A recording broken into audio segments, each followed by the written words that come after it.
Shure rimasere shariarebo. Shure rimasere shariarebo ye. Shure rimasere shariarebo hey. Shure rimasere ye shariarebo. Oh shariarebo. Oh, Shariaribo, Shariaribo, Shariaribo, Shuriri Masere Shariaribo, Yeribo, Shariaribo, Shariaribo, Shariaribo, Shuriri Masere Yeribo Seke. Yarabasiria, Shariaribo, Shariaribo, Shariaribo, Jurebo Seke Santa Labuye, oh Masante Lebo, Kuribo Shanta, Sandilayabo, Sadalabu Seke. Moshantalabu seke, shureri maseke, burila buyede,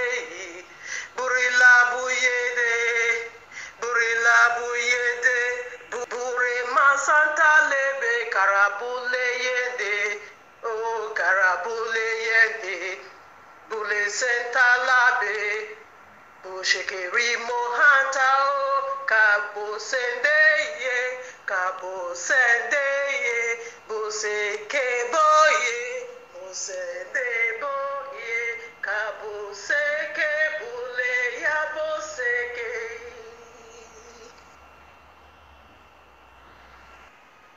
Shaliarebo, shaliarebo, shaliarebo, heya ubule seke o, himbo santa labu, shaliarebo.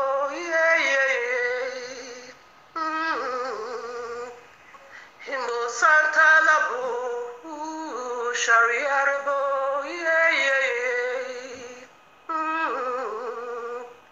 Rebo Sekeo, Yerebo Seke Yaboribo Sei, Himo Seke Yaboribo Sei, Shulinabe Yerebo Sekeo, Himo Seke Rebo Yandereo. Yerebo seirebo, Yerebo seirebo, Imasanta labu seirebo, Busekerebo Busekerebo Busekerebo Santana beye serebola o Kubu shantala beye orobose Shariarebo Shariarebo Shariarebo Shariarebo Shariarebo Shariarebo Himo Santana beye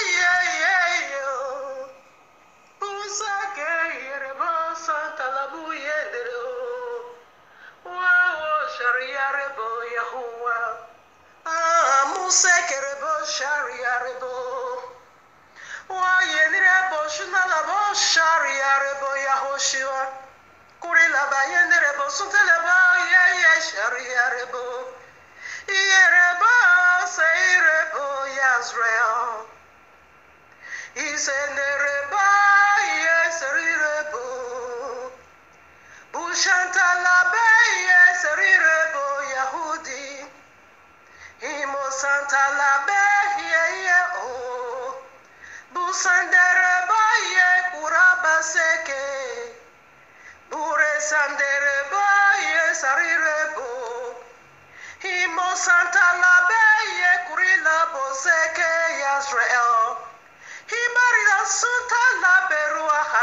Kodesh. Ibarako Suntela Beya. Irebo Seke, yes, Alirebo.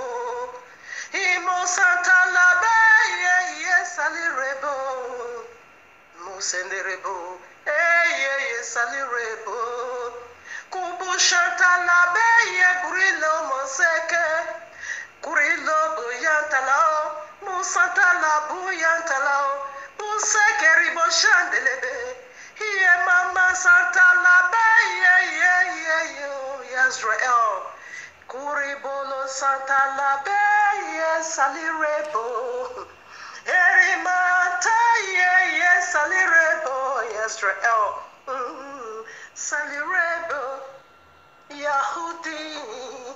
Yahudi Mosantala Besariebo Uya Narabe Emosekebo Busekerebo Butelebo Yantalabe Yeborobo Seke Busantalabo Iborodo Suntalabo Yantalabe Yahuwa Bushantalabe Nereko Santalabe Yasrael Saliraye Rebo Yere Sali yarebo musa talabe yarebo burele bo sante ye sali rebo mosekeribo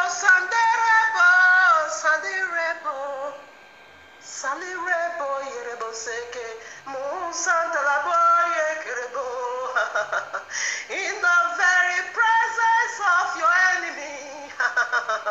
In the very presence, yes, Salirebo.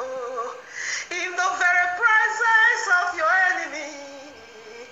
Oh, Yebo, the table will be right set. Ibaribo Santa Labe, yes, Salirebo. In their very presence, Yahweh will set the table. He will set the table of overflow blessing. He will set the table of the overflow glory. He will set that table. Oh, yeah, Salirebo. A table. Salirebo. Yaribo. Salirebo. In their very presence, Orobo Saliremo Chantalao. Yahuwah Muribo Santalabeya. Yahshua Kurilabo Yentelebo Santalabe. Ruach HaKodesh Iborobo Sekeyebo Salirebo. In their very presence, Orobo Sekeyebo. In the presence of your enemy, Yahweh will set the table. In the presence of your enemy, Yahweh will set that table of overflowing wonders, that table of overflowing glory, that table, Yeribo Salirebo, Uma Santa Labe Kuri Labo Salirebo, that table of overflowing wonders, that table Rabosaka Yerebo Santa Labe Israel Salirebo Inereko Sende Mama Yenerebo Sundelebo Yahudi Mama Yenerebo Sundelebo Yahudi. In the very presence Imorodon Santa Labe, in the very presence of your enemy, Oriboseke, Yahuwah will set that table of overflowing blessing, that table of overflowing wonders, that table of overflowing Moroboseke blessing. Salirebo, Imosantu Labe Sekerebo, Salirebo Yanderekoya. Mama Derebo Yazrael Busandarabo Yantulubu Yahudi Busalabo Inerebo Santalabu Yenereba Ye Kurilaba Salirebo Imosunderebo Salirebo Bushantalabere Koribarabo Inereko Seke Yazrael Yeraba Seke Yahudi miere borobo seke. Yeah, salirebo. Mo sakari borobo salirebo. In their very presence, Yahweh will set a table. In their very presence, He's gonna set a table of overflowing wonders. Overflow, overflow, anointing, overflow. Yerebo, yeah. Salirebo. Mosato labo kuribo le salirebo. Salirebo, yeah. Oh, yeah, oh, yeah. Greetings to the 12 tribes of Yisrael scattered in the four corners of the earth, and to the Gentiles called by the name of Abba Yehovah. Shalom and much love and prosperity attend you, family, for you are the reason of our time like truth, because the time is simply near. Just as we see the days goes by, and so draw nigh the coming of Yehoshua HaMashiach. Just as the Malach of Jehovah saith unto Yehokanai, the revelator, sealed not the prophecies of this book, for the time is near. Exactly what we are doing here, family. Decode the end times prophecies, signs, dreams, in preparing people build a house for the return of King Yehoshua HaMashiach, our eternal bridegroom, to whom eternally due all praises of worship, honor, adoration, wealth, riches, glory.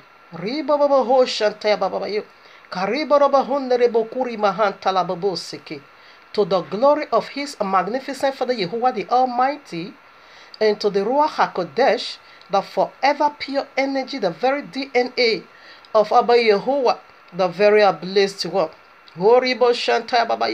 Yes, oh precious living Abba Yehovah, you have been worshipped in the temple of your handmaid.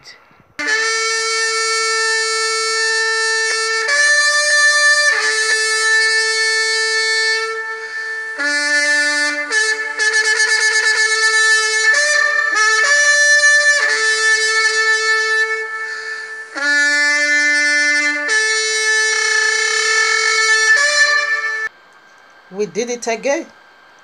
We just sound the trumpets again. This is the glory of trumpets. You heard it, and I heard it. Everyone heard it. Okay? And this is the glory of trumpets.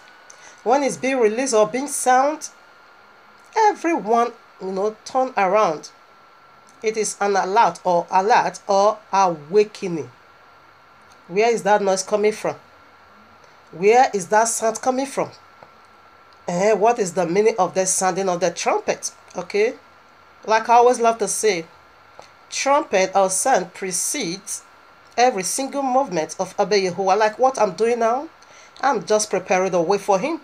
Sounding the trumpet. You see, Abba Yehovah said, I've not uttered at all in secret that which I have disclosed to you in the secret. He said, proclaim it aloud, okay, on the street. This is what we are doing right here. That which He said in Exodus 34 verses 10 is what we are resounding unto you right now with the voice of the trumpet, which is the very voice of Abba Yehovah. Okay? That unique glory over there. It's about to occur. It's about to occur. The coming of the great King, Yahushua HaMashiach. I said this generation shall not pass away. This generation that is going to see all these signs won't pass away. They are the last generation. And I'm so privileged to be a part of this great movement. And what about you? Are you being hypnotized by the teachings of the world, by the false Messiah and the false prophet and their false doctrine? Are you being captured? Are you being caught by it? Did you prepare your house? Are you awaiting the coming of this great King? What part are you? That is what we want to dig into again today, as I'm being privileged by the power of heaven to keep resounding it until He surfaces the coming of King Yahushua HaMashiach. It is a unique event the world has never ever, witnessed. It is a new glory. A good news to the camp of the Yisrael, or a bad news to the camp of the Gentile. If there is any stain in your garment, this is the nature of the segment. You can still do it. You can still put your house in order. You can wash your garment and make it clean. Okay, except if you want to fight. If you don't want to fight, how will you want to fight? That is you neglect his saying. That is you neglect the signs of his coming. That is you don't care, you don't bother to put your house in order, which means you get ready to fight when it comes. He said, I'm going to reward you, according to your deeds. All right? And again, the Ruach HaKodesh, it says something right here. He has said it long time ago. He is re-echoing it again. Let him that have ear hear what he himself, the Ruach HaKodesh, has said unto you and me. Why did he say so? Let him that have ear hear? Because he knew already third part of humanity is not going to be having a circumcised ear. Okay? They are going to be having a deaf ear. And again, they are going to give their ear to the dragon. They are going to be hearing the voice of the dragon. What is the voice of the dragon? I have abolished the law. Okay, right in Genesis 3, we see it over there as it were in the beginning, and so it will be at the end, for there is nothing new under this Ecclesiastic 1. No? What has been will be again. What has been done will be done again. For there is nothing new under this heaven.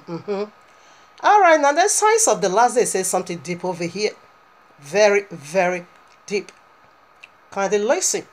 You can't obviously believe that Watchmen, Yahoo, and Deborah did not pay me to do the intro for White It Out 4 to deceive the masses. The true Israelites are the so-called blacks, so-called Hispanics, and Native Americans scattered throughout the earth. The Judah team has an agenda to make all the tribes Hamite. Matthew 24:4 says, to take heed that no man deceive you. Hey guys, the gig is up. I'm not the real Jesus. As a matter of fact, the fella's name wasn't even Jesus. He had a Hebrew name. There wasn't a letter J until a few hundred years ago. With that being said, I have fooled the whole world into the biggest sham of all time. The name and identity of the real fella has been taken over by me. There are thousands of paintings of Jesus, and they don't even come close. Jesus was the creation of the Roman Catholic Church, which served to replace the real fella, who probably looked more like Morgan Freeman.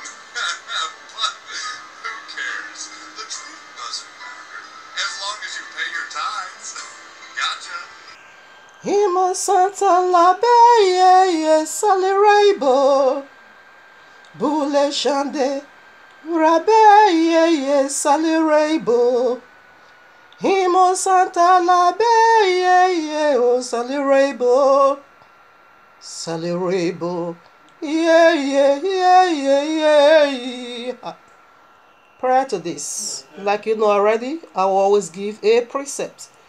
Here I am, Revelation 12:9, like you know already. Therefore I read, and the great dragon was cast out, that old serpent. Always remember, is the metaphor, is the phrase. That old is speaking of something over here, okay? That has an origin that can be traced back to where it came from. That old is saying something. It's ministering powerful unto you and me. Can I take it again? And the great dragon was cast out. That old serpent is the phrase, a footnote, called the devil and Satan, which deceiveth the whole world. He was cast out into the earth, and his angels were cast out with him. Another footnote, a note over here, that deceiveth the whole world. He deceiveth the whole world. This old serpent deceiveth the whole world. Footage, okay? Let me blow your mind off once again. We are tracing that old serpent. Let's trace him now. Where is he hiding? Where is his hiding or secret place? We fish it out already. Through the help of the Ruach HaKodesh. The Spirit of truth. The very one the world cannot receive. Let's trace him now and see where he is hiding. The old serpent is the phrase and the footnote that deceiveth the whole world. Okay, here we are. What was the phrase? The old serpent. And the footnote that deceiveth the whole world. We want to fish out where that old serpent is hiding here on earth. Okay, right now. This is the name of Allah in Arabic. This is how Allah is being written. This is here is a 4D snake. Okay. And here is how Allah is being written in Arabic. And this is the, this is how it's being written. And here is a 4D snake and the beheaded sword. Here is the head of the snake, as you can see, ready to bite. Here is the beheaded sword. This is how Allah is being written in Arabic. As if this wasn't enough. Here I am. Let's go now to the horse's mouth. From the very mouth of Allah in Quran, the so-called holiest book on earth. Quran, Surah 3, verses 54. Let's hear something from Allah, the grandfather of the Christendom. And they, the unbelievers, plant to deceive, and Allah plans to deceive the unbeliever. And Allah is the best of deceivers. And what was the phrase? That old serpent that deceived the whole world. Allah just attributes to himself that he is the best of all deceiver. I will conclude my case or my argument. Let's go now to the second mouth from the Quran, Surah 7, verses 99. I take it. Are they then saved from Allah's deception? No one feels saved from Allah's deception. Except those that shall perish. I will always take this upon myself. That is a pure lie, okay? In a nutshell, what Quran is saying, except those that will not believe Quran, they are the one to be free from Allah's deception, because Allah is a deceiver. Who is going to be free according to Quran, except those that will perish? That is not true. Here is the hidden code of Allah again. Except those that will not believe Quran, except those that will not believe Muhammad, except those that will not believe Allah, they are the one to be saved from deception. Okay, the royal law make it so clear: out of the mouth of 2 or 3 witnesses, testimony shall be established. Let's go again in Quran, Surah 8, verses 30. The third mouth. And remember, when the unbelievers plot deception,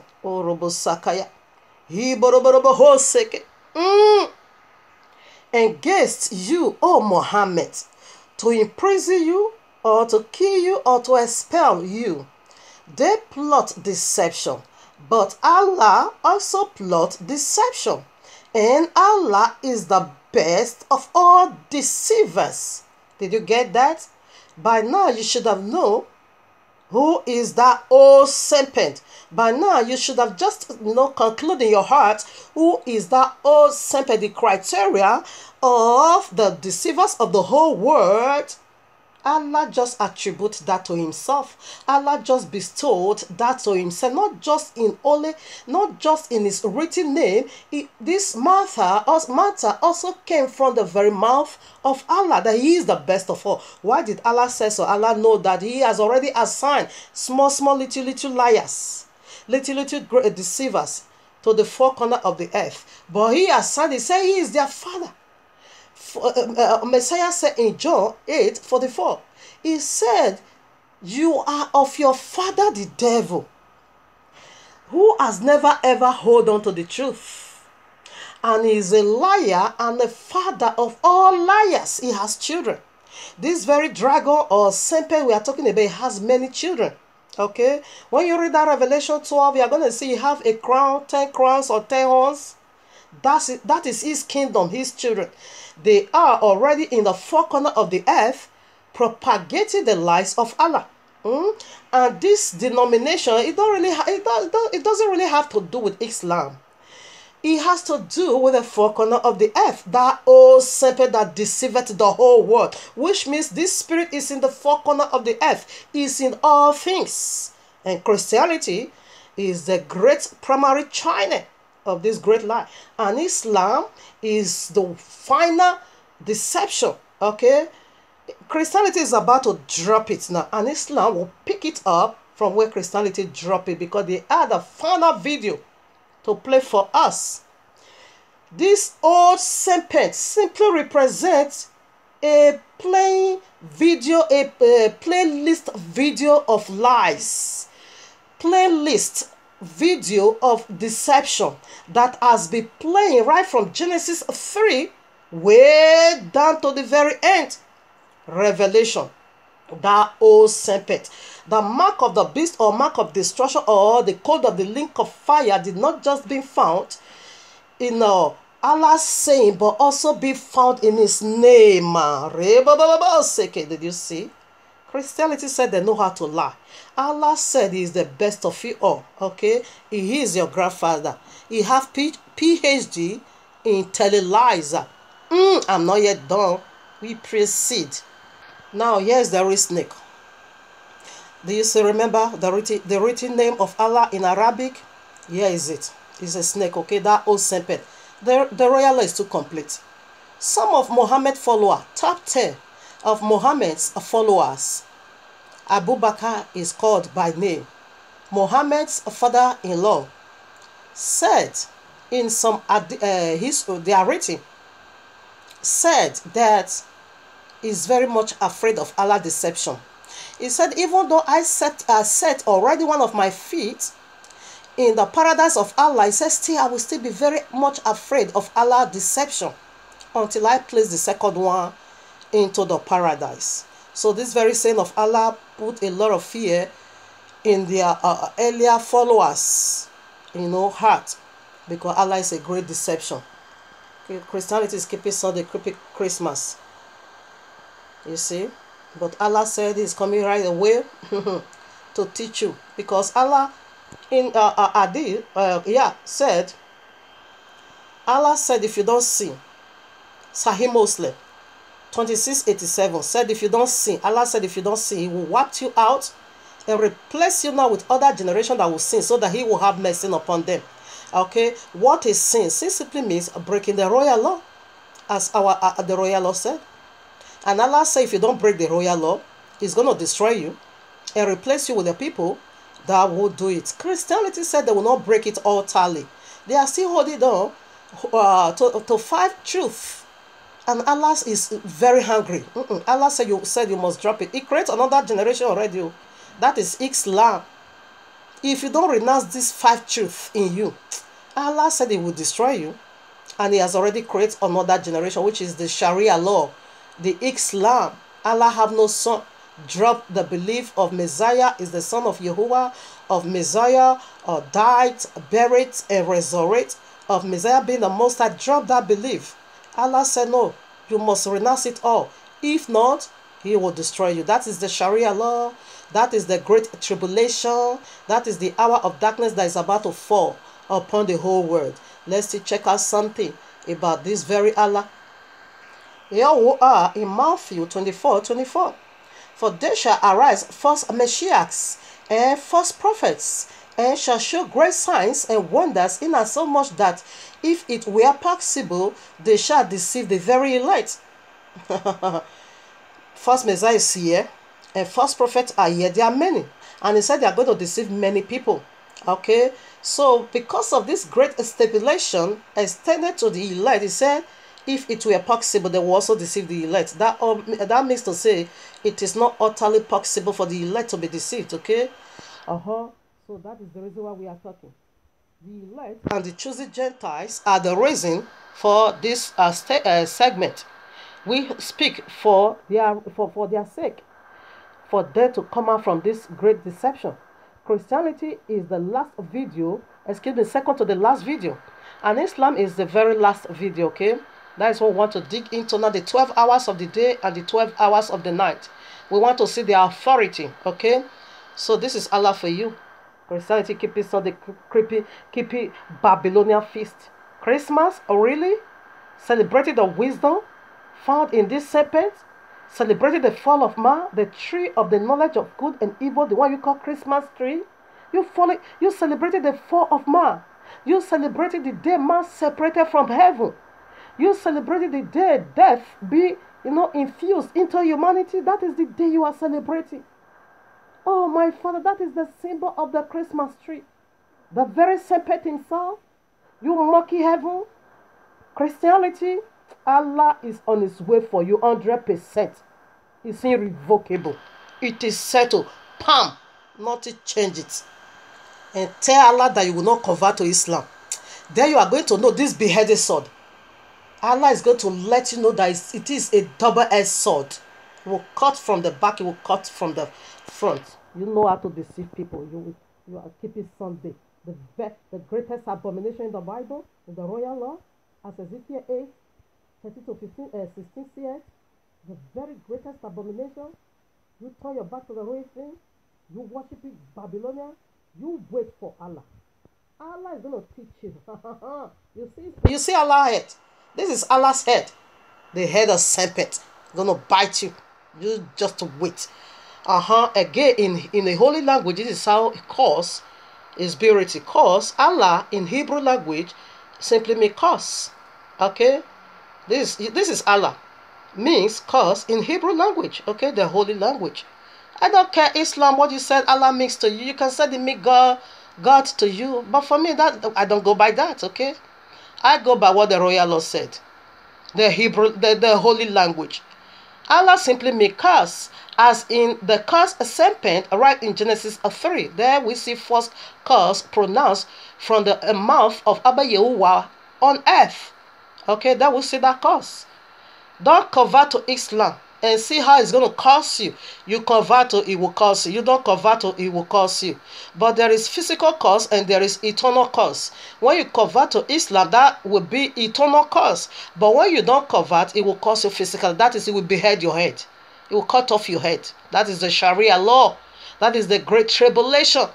You wait for Allah. You know how to deceive people. Allah said, I am the best of you all. Wait, Allah is on his way for you. Himo Santa la Baye Sali Rainbow. Bule sende yerebo ye Sali Rainbow. Lema sekerebo ye o Sali Rainbow. Bule shande erabe ye Sali Rainbow. Mishmaker. And people, here we are in the heavenly courtroom of Abba Yehovah, retouching again this lifeful, breathful, resurrected giving message. Abba Yehovah touched it for you and me already on the Shabbat. Our title, The Mystery of Day, is Shabbat, the eternal day, / Yehovah's judgment on Babylon Part 2. We did the Part 1 on the Shabbat. Today, I'm doing the finishing. Like you see, if you watch the Part 1 already, then you know I promise to upload the Part 2 in the midst of the week, the very one you call Wednesday. But this message, I'm doing it on your Christmas day. To be a witness is between Yehovah and you. That someone, after Yehovah used his own handmaid to warn you. To be very careful about this Babylonian you are celebrating. That judgment should be cast up with you in this your celebration of celebrating the fall of man, provoking heaven, and celebrating the destruction of man, and celebrating the day, most powerful deity or separate from Abba Yehovah, ready to mislead every living soul here on earth. You see how you have misled you? After this now, you also go for your January 1st. Celebrating the downfall, the destruction, the death of man. He's going to bear you witness because Messiah said, Matthew 24, Matthew 24, they were drinking celebrating, marrying and giving in marriage where he comes. He says like the days of Noah. Until Noah entered the ark, he said the children of the unlawful dead were, busy celebrating, drinking, eating, marrying and giving in marriage. That until Noah entered the ark, they never knew destruction and destroy all of them. Or go and read Matthew 24 and read Genesis 6. And what was going on in Genesis 6? It was a Satanism marriage. Genesis 6, fallen deities now begin to intermarry with humanity. And they now bring forth children that is called giants. And Messiah said is coming. It's also like, it's going to be like that day. So if you want to know what is going on right now, what time we are in the spirit realm, go to Noah's days, chapter 6. You are going to see what was going on those days. This is what is going on right now. Marriage of Satan. Celebrating the feast of dragon. It is renewal of covenant. It is more like of marriage. You are renewing your covenant to remain Satan bride or dragon-scented bride for all eternity. And Messiah said, judgment is going to catch up with people with you one day. So we keep celebrating. Then we are eating and drinking, marrying and giving marriage when the Son of Man appears. Keep doing it. One of these days, judgment will catch up with you. Imo Santa la be yo salirebo ye Bule shande rabe ye salirebo Imo sekereba ye yo salirebo Imo Santa la bu ye salirebo. Family, like you know already, I will always love to set the stage with Deuteronomy Deborah 32:1-4. Give ear, O ye heavens, and I will speak, and hear, O earth. The words of my mouth, my doctrine shall drop as the rain, my speech shall distill as the dew, as the small rain upon the tender herb, and as the showers upon the grass, because I will publish the name of Yehovah. Ascribe, yea, greatness unto our Elohim. He is the rock, his work is perfect, for all his ways are judgment, a Elohim of truth and without iniquity, just and right is he. This is awesome. Imo sandala be ye salirebo Bule sekereba ye o salirebo Mo sekereba ye o salirebo Kubale yende ba wo salirebo ye Mo sandala be ye o salirebo.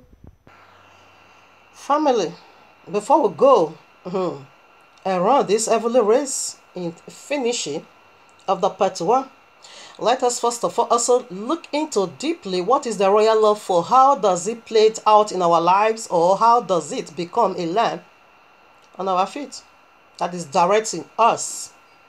Okay, point 1, it functions as a sacred marriage covenant between Yehovah and his people Yisrael. Point 2, it outlines how the marriage would function. Its stipulations are what makes it a happy and a fruitful marriage. Point 3, its precepts describe how the marriage would function. Point 4, it's what pictures tells what marriage life won't be like.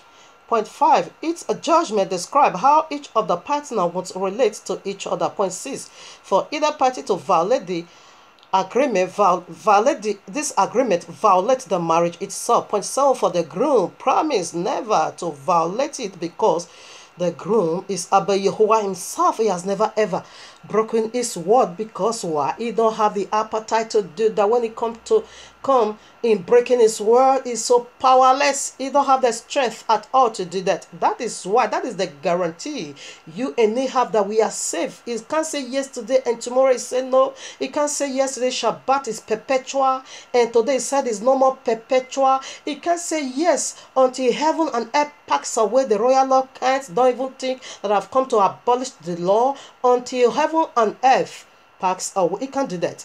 Only man Jesus is the one doing that, okay? That is the guarantee you and me have, that his word is here and amen forever.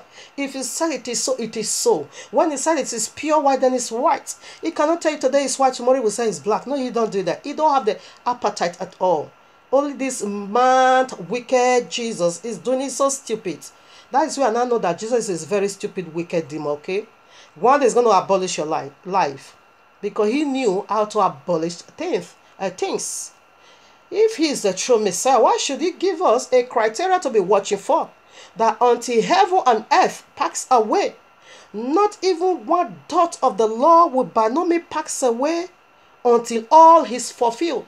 When you now go to Revelation 21, it now says, for the first heaven and the first earth has passed away, and the new one that come from above. Where you don't say the first and the first heaven and the first earth, that is the criteria that Messiah has done with the royal law.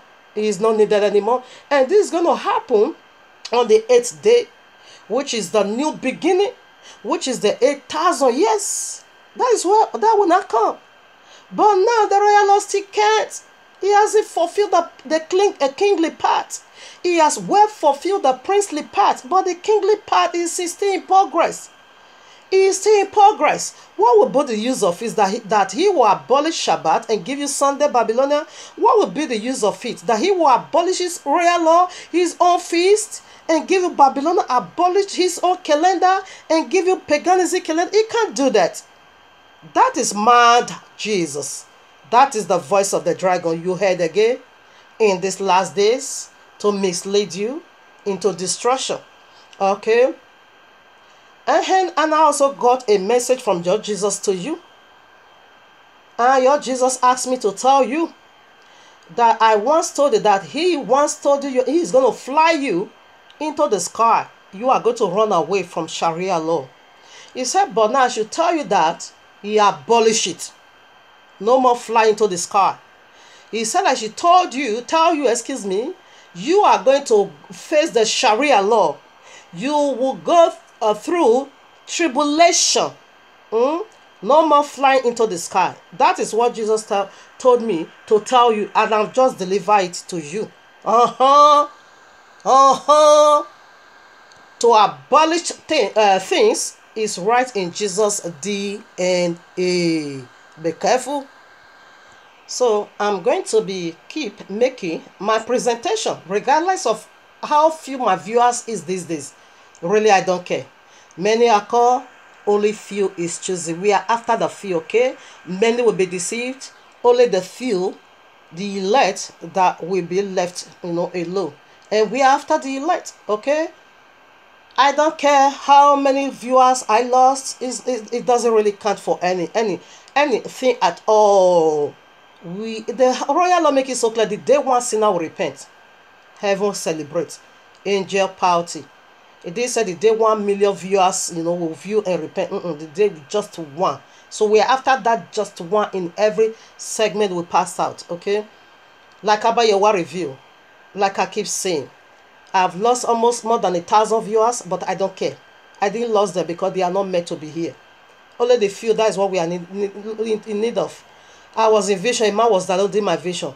Not yours that is downloading it to please Abayewa, but it was downloading it to pervert it. And that is why Abayewa gave me this guideline. He said, do it like this. That is how they are going to remove their filthy hands of this vision. Christianity, you have already messed up the royal law. You can also come and mess up this vision. This unique vision Abayewa is digging out of me this day, in reaching out to his people. You say all things. Your anointing oil, your handkerchief, your water, your sticker, your message, your music. You sell all things. Your prayer point, you selling it. We see that. So Abayewa will not allow you to do this to this vision is digging out these days. You are pervert the royal law. You can't pervert someone else's vision. This man was just downloading it only to spoil it. So Abayewa now lead me to be doing it this way. So I go. Here is my presentation. Here is a sharp circular. We are winding out. We are in the time of winding out process. To keep those things that is needed and those things that is not needed to blow them off. That is what we are doing here. It's a test. It's a time of winding out. Okay. Now, if you download my message to resound it under the voice of you, and you said Jesus gave it to you, Ebola will attend you in Yahweh's mighty name. And if you download my vision and say to resound it under the voice of you, and use it to please any deity such as Allah, Jesus, Ghost Fire of the Christendom, the causes of Sapphira and Ananias will attend to, attend you in Yahweh's mighty name. And if you download my visions to resounding under the voice of you, and place any obligation of money making conditions such as sowing of seed, all these tricks you are using, because that is their tricks these days. They will say they are not selling it, but you plan the love of free. If you dare to my vision, the hottest place in the link of fire shall be your dwelling for all eternity in Yahweh's mighty name. Due to this, you can see Joshua 6:26, Acts of Apostle 5:1-11, Acts of Apostle 13 6-11, even Revelation 22. Check it out. Revelation 22, the very last book of all, 17-19. If you take out his course. When you obey is blessed. If you don't obey his course, okay now. But if you download my message, this vision in propagating truth and bringing glory unto Yehovah, and resound it just the way just the way you heard it. Just the way as you listen, you want to resound another voice of you in spreading out the truth, in reaching out to the Lordship of Yisrael. Double honor, double blessing, double glory, double crown of eternal life shall be placed on you. You shall rule and reign with King Yahushua. You shall never by no means miss heaven. You will be remembered in the book of life. Your name shall be written in the book of life of the Lamb, slave from the foundation of the world. You will be honored by heaven in Yahweh's mighty name. It goes in this both way. When you obey is blessed. If you don't obey is cursed. It's irrevocable. Okay, family. So let's start the heavenly race. And let us run it together. With one heart. Okay.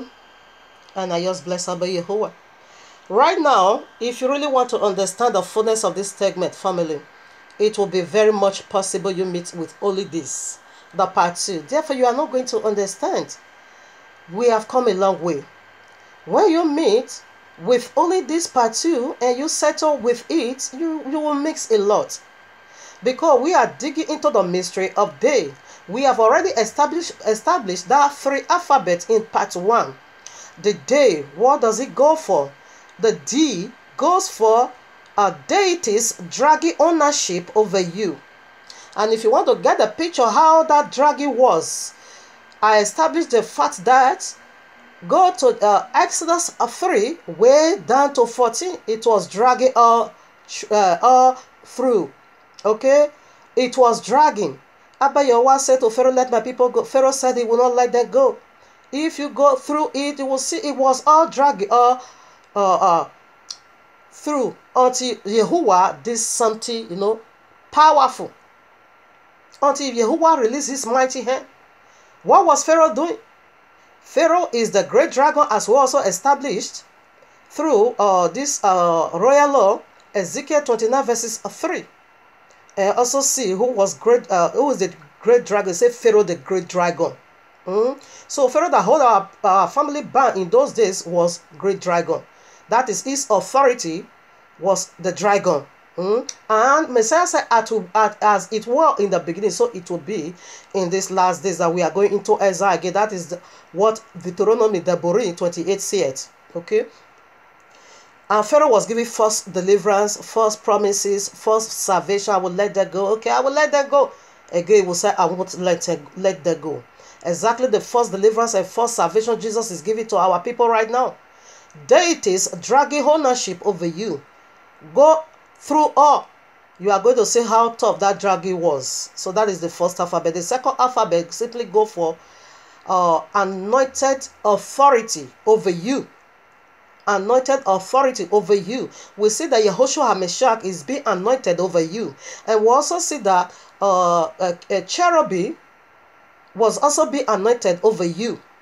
And we now also use this scripture for Yehoshua's own. Acts of Apostle 38, chapter 10, verses 38. And we now also use that of Jesus, because devil is Jesus. Ezekiel 28. We now take it from 12, 11 to 19. You will see it said you was the anointed cherubim. Okay, that covers. And what was the last letter? Why? Why not simply go for words? Yahuwah Yahushua, destroy dragging darkness off you. Okay, so we also use Revelation. Yahushua said, I and my Father, we are one. The foundational scripture all through was John chapter 10, the good shepherd and the bad shepherd. And Yahushua now said in verse 28, John 10, 28 to 30, I and my Father, we are one. Okay, Yahuwah Yahushua destroy dragging darkness off you.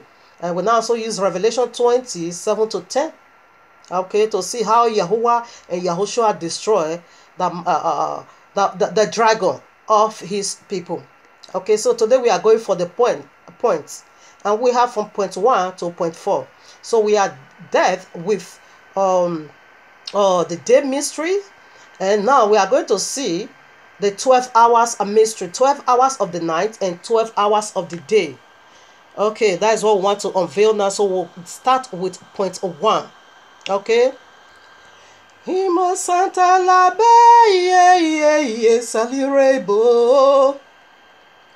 Ule shakarebo yande ye salirebo. Himo Santa Labe ye o salirebo ye. Ule sekerebo ye salirebo. So now we'll start the point 1. The point 1 goes like this. The 12 hours of the day, deity authority. Okay? So that's what I want to unveil now. Stay in two family. Another biggest of the biggest is coming on the Shabbat. The mysteries of serpent. It's heavy. It's really, really heavy. So right now we are going to see the authority of the 12 hours of the day deity. The deity of the 12 hours of the day authority, it is King Yahushua HaMashiach. So right now we are going to, let's start with John 11:9. So we are going to see the authority of the 12 hours of the day. Okay, here right here, I read now. John 11:9. Yahushua answered, are there not 12 hours in the day? If any man walk in the day, he stumbleth not, because he seeth the light of this world. All right. He said, when you walk in, and everybody know how bright and wonderful the day is. Nobody stumble. You see the roads, okay? But if a man walked in the night, he stumbleth, because there is no light in him. Okay. So we stop over there. We'll see now the day. Okay. In other words, what Messiah is talking about here, he said, because he seeth the light of this world. So who is the light of this world? Let's check it out. The light that you need, to see through, so that you don't stumble, so that you don't fall into the pit dug by the enemy. Let's see now who is the light. Here I am, John 8:12. Then spake Yahushua again unto them, saying, I am the light of the world. He that followeth me shall not walk in darkness, but shall have the light of life. But now you know what they represent. It represents the greatest light, the light that illuminates the whole world. And when you see by the light, you cannot walk in darkness. So we are also coming to the 12 hours of the night, which is the darkness. Here I am, Genesis 1. We are going to see these two deities dragging ownership over you. But today we established that one already. Today's consummation of it. Okay, I'm just bringing it as a kind of a reflection of what took place in part 1. Here I am in Genesis Bereshit 1. Okay, let me take it from 1.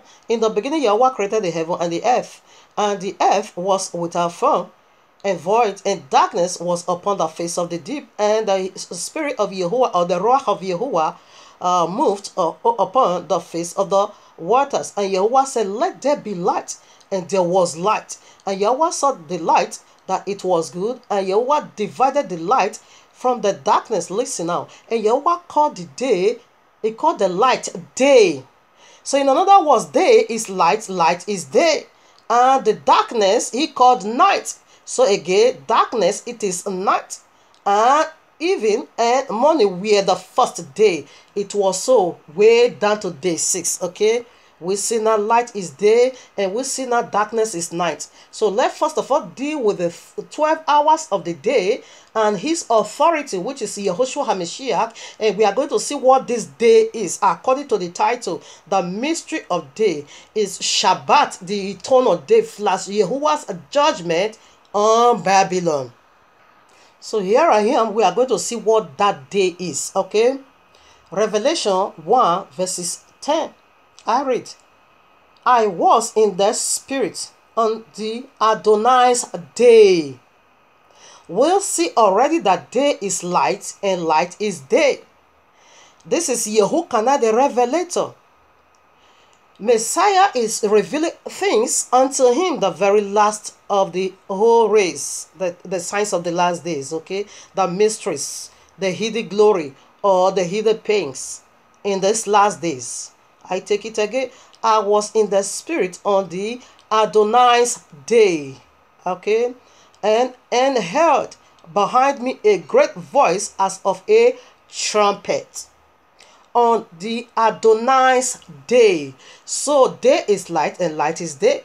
And Messiah said, when you walk by him, light of the day, you shall not stumble. So let's do more now about this day and the 12 hours authority. Let's do more. According to biblical terminology, or according to biblical numeric code, number 12, it is Abba Yahuwah governorship.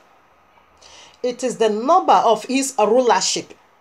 It is the number of his governorship over you and me. Okay? So that is the number 12. Let's first of all handle that. Before we now go in fully into what is that the day of the Adonai.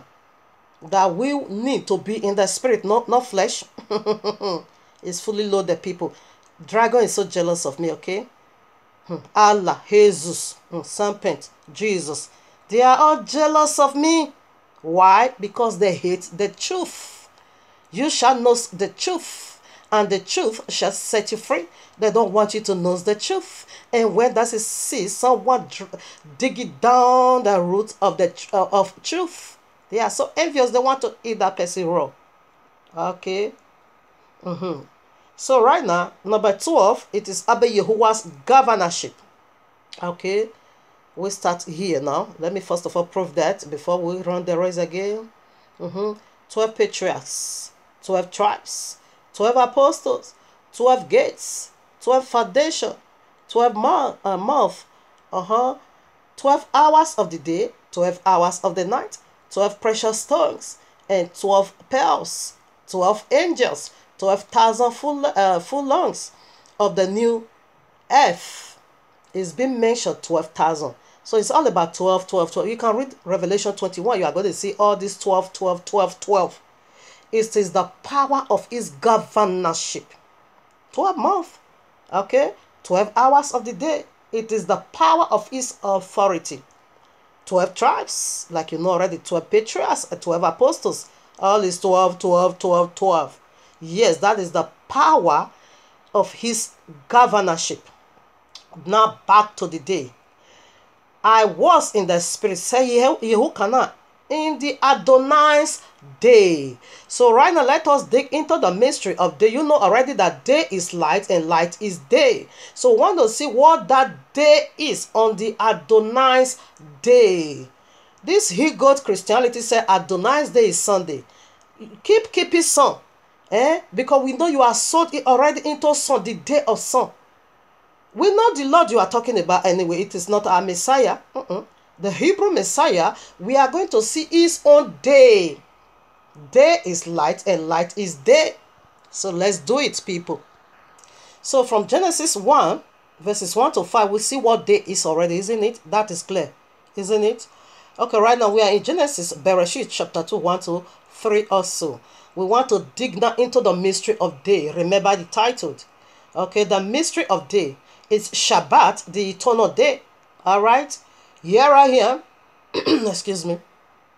Bereshit chapter 2, verses 1 to 3. Thus the heavens and the earth were finished, and all the host of them. And on the seventh day Yahweh ended his work which he had made, and he rested on the seventh day from all his work which he had made, and blessed the seventh day, and sanctified it, because that in it he had rested from all his work which Yahuwah created and made. He blessed this day, he set it aside, he make it holy, he now call it, it is the only day that have name. Set apart simply means Shabbat. If you go to Genesis Bereshit 1, day 1, 2, 3, 4, 5, 6, it simply means a day, first day, second day, third day, fourth day, fifth day, sixth day. But when you now get to the seventh, you now call it Shabbat. Bless it. Yaluels it. So let's proceed more. Okay? We are proving something over here. It's going to blow off your mind. What day light is. The 12 hours of the day. We start the race already. So here I am in Exodus 31, verses 30. I speak thou also unto the children of Israel, saying, Verily my Shabbats ye shall keep, for it is a sign between me and you throughout your generations, that ye may know that I am Yahuwah that doeth sanctify you. So right now, what happened on the Shabbat? Abba Yahuwah bless it, he make it holy. He said, when you keep this Shabbat, therefore you are going to know I am the one that also make it holy. Just as Shabbat is set apart, you also will be set apart for my own use. Now 14, ye shall keep the Shabbat, therefore, for it is holy unto you. Everyone that defileth it shall surely be put to death. For whosoever doeth any work therein, that soul shall be cut off from among his people. This will make sense in a moment. Just listen as I'm reading. 6 days may work be done, but in the seventh is the Shabbat of rest, holy to Yahuwah. Whosoever doeth any work in the Shabbat day, he shall surely be put to death.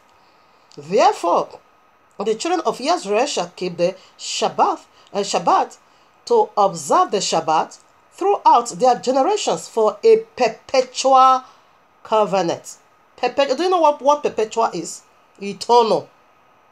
Eternal. Now 17. It is a sign between me and the children of Israel forever. For in 6 days Yahuwah made heaven and earth, and on the seventh day he rested and was refreshed. Shabbat means also refreshment, to refresh. After a serious job out there, you come home and relax. That is what Shabbat is. That is a sign. It's a sign between you and me. But we got another sign, which is Sunday. And we see the two signs that appear in Revelation 12. After that of Yahuwah, another sign appeared. Okay? So right now, we see Christians that they are fighting so hard that Sunday, it is that day. No, it is Shabbat. Okay? It is perpetual. So right now, on the Adonai's day, like prove it more. He said it is perpetual. Remember, he said it is perpetual. Okay? It's not a man that should lie. I first of all said Shabbat is perpetual, is no more perpetual. He don't do that. He said it's perpetual. He means, Abba Yahuwah mean every single word he gave out. He mean it. He's not playing games, okay? What did Abba Yahuwah say? It says Shabbat is perpetual. Here I am, Luke 4 verses 16. And he came to Nazareth, where he had been brought up, and as his custom was, he went into the synagogue on the Shabbat day. It is his custom because it is perpetual.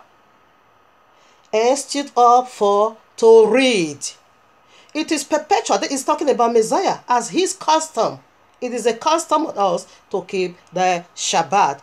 He himself did it. He kept it. That was why he also make references to Shabbat in Matthew 24. That you should pray your battle don't start on that day. Because you're not going to see no car. We proceed more. Let me also prove Apostle Shaul, the very one Christian is use it to cover up their wickedness because he knows what perpetual covenant is, okay? It is perpetual. Now, Acts of Apostles 17 verses 2. And Shaul, the one you call Paul, as his manner was, it is his custom, as his manner or custom was, went in unto them, 3 Shabbats a day, reasoned with them out of the scriptures. That is his custom, as his manner was. Let's put some more before we go into this day and dig more into it. Acts of Apostles 13 verse 42. You can't just read all. It is awesome. We are exposing Jesus and their Sunday. I read. When the Yahudims were gone out of the synagogue, the Gentiles besought that these words might be preached to them the next Shabbat. Apostle Shaul was the one addressing the Gentile, okay? When the Yahudim left, so the Gentiles of those days now begged Apostle Shaul, the one you call Paul, please come the next Shabbat and teach us. We want to hear him or preach to us next Shabbat, because there's no Shabbat, it is perpetual. Now 44, that's in place. And the next Shabbat day came almost the whole city together to hear the word of Yehovah, because it is perpetual. So the Gentiles of those, they never said, come to preach to us Sunday. Shabbat day, because they knew what it is. It is perpetual. Let's dig more. Here I am, Yeshayahu 56, 1-8. You can, that's Isaiah. I read. You can take it 1-8, but I'm taking it from 6-8. Also the sons of the stranger that joined themselves to Yehovah to serve him and to love the name of Yehovah, to be his servant, every one that keepeth the Shabbat from polluting it, and take hold of my covenant. The covenant of Shabbat, it is perpetual, eternal rest, okay? Even them will I bring to my holy mountain and make them joyful in my house of prayer, okay? I prove it already. So you can just read it. Yeah, 1-8, okay? We are proving the very Shabbat, okay? That is the day of the Messiah, not Sunday. So we are unveiling what that day is. But now you know what the day is. The day is light and light is day. So we are unveiling what that day is, okay? Here I am. Yeshayahu 58, I read 30, Isaiah 58. If thou turn away thy foot from the Shabbat, from doing thy pleasure on my holy day, and call the Shabbat a daylight, the holy of Yehovah, honorable, and shall honor him, not doing thy own will, thy own ways, nor defiling thy own, nor finding thy own pleasure, nor speaking thy own wells. He said on the Shabbat, if you remove your leg from breaking the Shabbat, the holy day of Yehovah. That is what he's talking about. Shabbat, right from Genesis 2, it is the first law. It is the holy day. It is the day of Adonai. That is what Yehoshua saw in Revelation 1:10. Not Sunday, park eating people. Not Sunday. Stop perverting the teachings of our forefather and stop perverting our book to deceive our brother. Stop it. Okay? It is not Sunday, the day of sun. No. There's no covenant. It is working time. There's no rest. Because Abba Yehovah walked that day. It is working time. That is, it is a suffering time in the eternal link of fire for all eternity. No rest, okay? Only Shabbat is the day. Now let us hear from the horse's mouth, the very Messiah himself, from the royal Lord you and me carried. That is Matthew 12 verses 8. Hear what he called himself. I will first of all take it in the holy language before I will read it to your hearing, because we need to prove it to you. I read now. For the Son of Man is Adonai, even of the Shabbat day. He said the Son of Man, which is Yehoshua HaMashiach, is the Adonai of Shabbat day. He said, like it is written here, you call it Lord. He is the Lord of the Shabbat day. This is his day, okay? This is his day. He is the Adonai of the Shabbat, because he knew what Shabbat is. He knew it is perpetual covenant, irrevocable. Okay? Not Sunday pork eating people. Eating pork, eating pork. Jesus cleansed pork. Jesus is pork, okay? That is why you are eating pork. We don't eat pork. Shabbat, it is the perpetual covenant. Is the day. Now, when you go to Genesis, try and read all these places. From day 1, day 2, day 3, day 4, day 5, day 6. They all mix with darkness. But when I come to day 7, there wasn't darkness anymore. There was no night anymore. It is day. For all eternity, there is no night. It is day. He said the 7th day. When you go to day 1, he said there was even a morning the first day. But when I come to the 7th, the complement, there was nothing like that anymore. It is day, the Shabbat day. Clap, finish, settle. Okay? Let you keep deceiving over there. Let it keep deceiving you. Eat it up with it. Keep doing it. Judgment is on its way. Don't run away from them. Don't come. It's whatever you want to come out of my people. So now let's see what that day is, Shabbat. Let's see what it is now. We want to obey now the mystery of the 12 hours in this very day. Adonai's day. The Shabbat day. We want to obey what it is. So here we'll go. I am in 1 Thessalonians chapter 5. I will take you from verses 1 to 10 or so. So we are going to unveil now the mystery of day before we now go into the 12 hours of the day or so. Or the mystery. Okay, yeah, it's all the same. So good. Okay, now I read. But of that times and the seasons, brethren, ye have no need that I write unto you, for yourselves and knew perfectly that the day of the Adonai shall cometh as a thief in the night. For when they shall say peace and safety, then sudden destruction cometh upon them, as travail upon a woman with a child, and they shall not escape. When we come to the 12 hours of the night, I'm coming right back here. But ye, brethren, are not in darkness. Okay, you see darkness over there.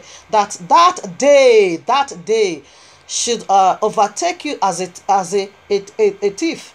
Ye are the children of light, and the children of the day. We are not of the night, nor of darkness. Therefore, let us not sleep as do others, but let us watch and be sober. Okay, I think I'm going to end it over there. I'm coming right back here again, of course. Okay, so right now you see the day of Adonai, it goes in both ways. So we are first of all going to establish the day of Adonai, what it is. We are going to take it in 2 different ways, okay? We are coming right back here again. So right now, let us go now and unveil what that day is, the Shabbat. We established that what that day is already. It is Shabbat. So right now, we want to dig more. Another mystery, revelation from Shabbat. Stay tuned. So here Matthew 16:28. We want to unveil now in more details the mystery of day. It's fully loaded. So I read, verily I say unto you, there be some standing here, which shall not taste of death, till they see the Son of Man coming in his kingdom. I agree with many historians, because they said this Matthew 16:28 should have started Matthew 17. It should have been the verse 1. Not Matthew 16:28. It should have been the verse to start chapter 17, okay? And I agree with them, because he ends over here. They're saying what he was saying. Right now, we are in Matthew 17, verses 1. After 6 days, listen now, people, we are unveiling in more details what is Shabbat day, or what is the day, the authority of the 12 hours deity. That's what we are unveiling over here. And after 6 days, Yahushua taketh Peter, James, and John, his brother, and brought them up into an high mountain apart, and was transfigured before them. And his face did shine as the sun, and his raiment was white as the light. And behold, there appeared unto him Moshe and Eliyahu talking with him. Okay. Then answer Kepha answer unto Yehoshua, Adonai, is it good for us to be here? If thou wilt, let us make here 3 tabernacles, one for thee, and one for Moshe, and one for Eliyahu. While he was yet speaking, behold, a bright cloud overshadowed them, and behold, a voice out of the cloud, which said, This is my beloved Son, in whom I am well pleased. Hear ye him. And when the disciples heard it, they fell on their face and were afraid. Okay. And Yehoshua came and touched them and said, Arise and be not afraid. When they had lifted up their eyes, they saw no man save Yehoshua only. And as they came down from the mountain, Yehoshua charged them, saying, Tell the vision to no man until the Son of Man be raised again from the dead. What did he say? So this is deep. Because until he raised from the dead, that is what you just see now. That is the glorified body I'm going to be having. Until you see me raised from the dead, never you pass out this vision to no one. Okay, keep it within yourself until you see my glorified body that is going to be raised on the Shabbat day. The very one I'm also going to be giving unto you. He said on this after 6 days. After 6 days, we proceed now to the Shabbat, and this vision occurred on the Shabbat, and these promises will be given on the Shabbat, that there are some standing here today. There are some right here. They will not taste death. Okay, rather they are going to be transfigurated. The transfiguration, it is in the Shabbat day, in the 7,000 years, in the 7th day. That is where the transfiguration is. Because Yahweh said, so that you will know I am the one that make you holy.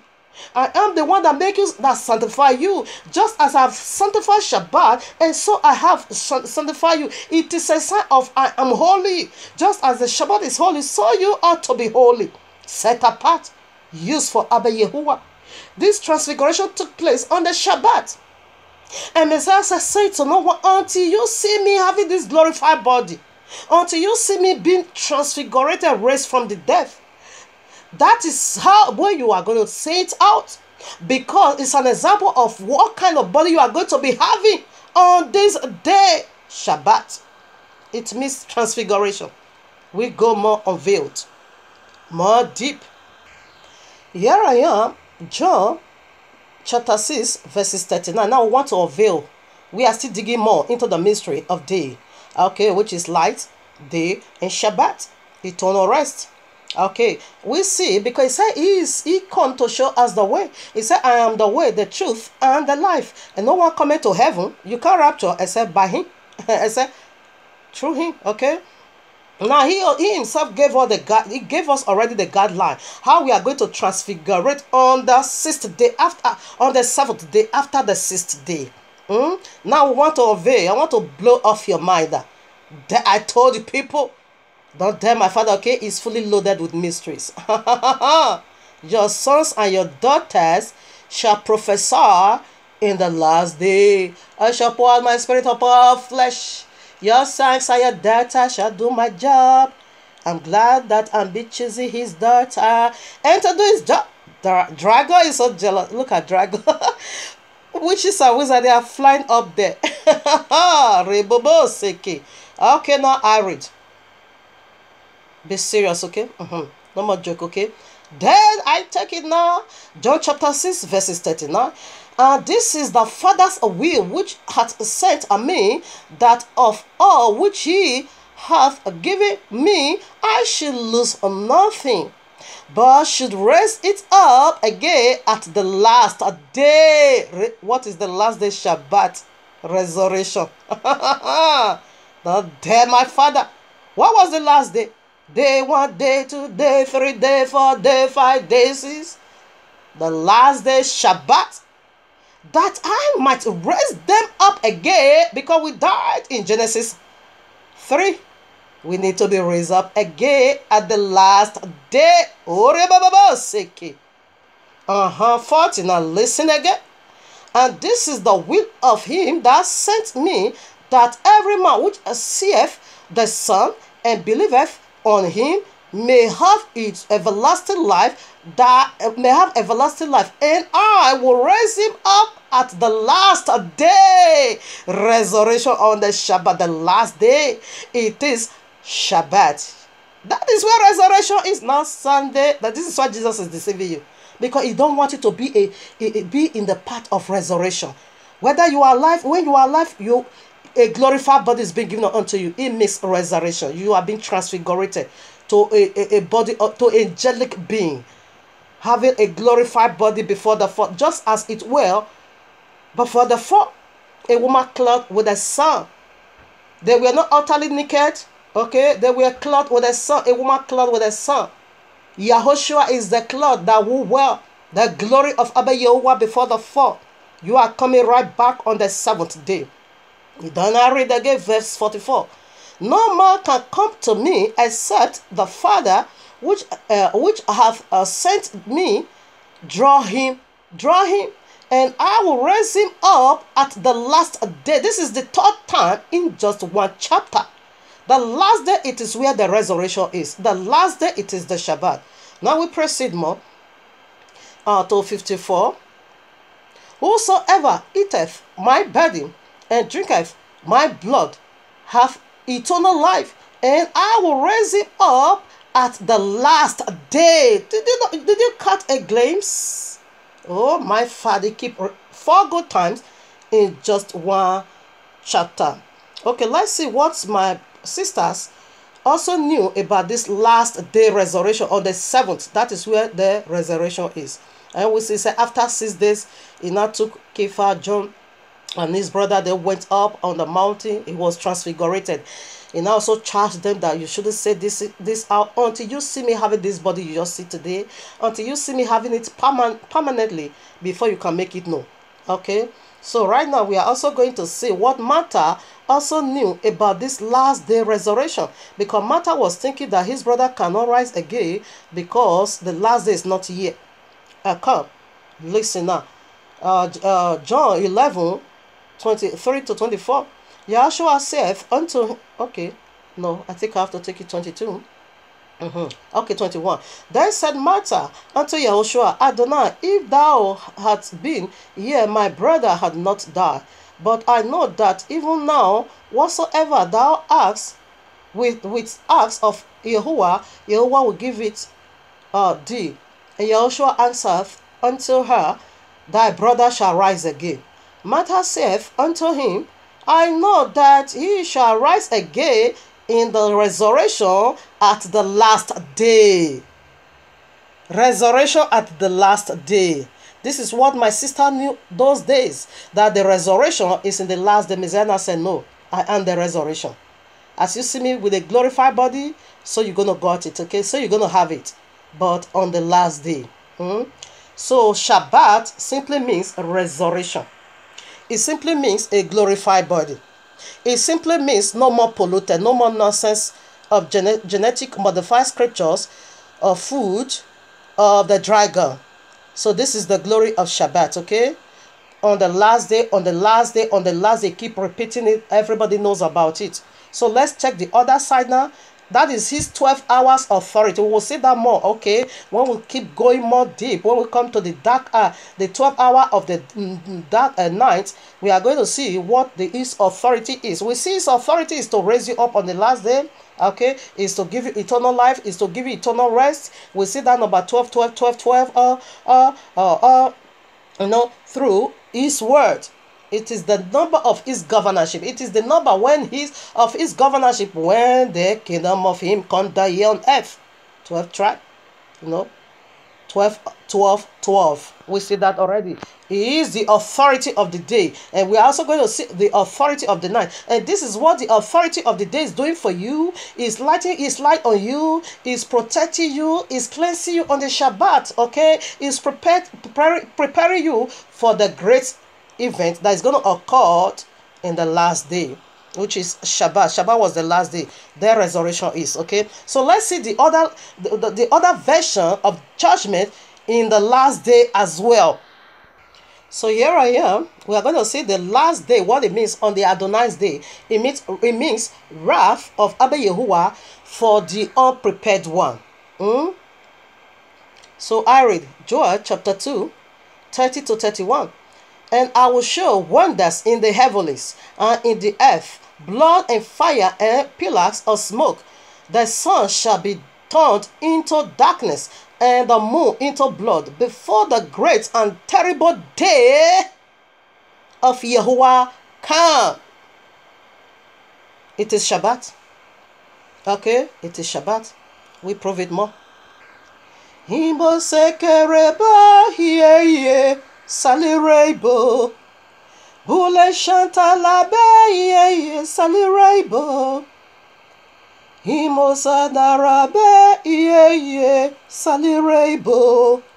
are proving the day of judgment.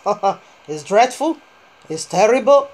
Here I am, Revelation 6:12. I read. And here is a revelation of the anti-Mashiach. And I beheld, when he had opened the sixth seal, and lo, there was a great earthquake, and the sun became black as sackcloth of hair, and the moon became as blood. It is terrible. It's dreadful. It is very, very dreadful. So horrendous. Which part are you? The 12 hours of the day of cleansing and transfiguration, or the 12? This is the 12 hours of the night. We are coming to that. This is the day. They are all in the day of the Adonai, the last day, the Shabbat, which represents 7,000 years. You see now the sixth trumpet. 6, it is the number of man, okay? And 7 is the number of Yahuwah. When he released the sixth trumpet, this mystery was unveiled. Let's dig more. Okay, here we are. We are going to hear from the very mouth of our Messiah again. Matthew 24, 29 to 31.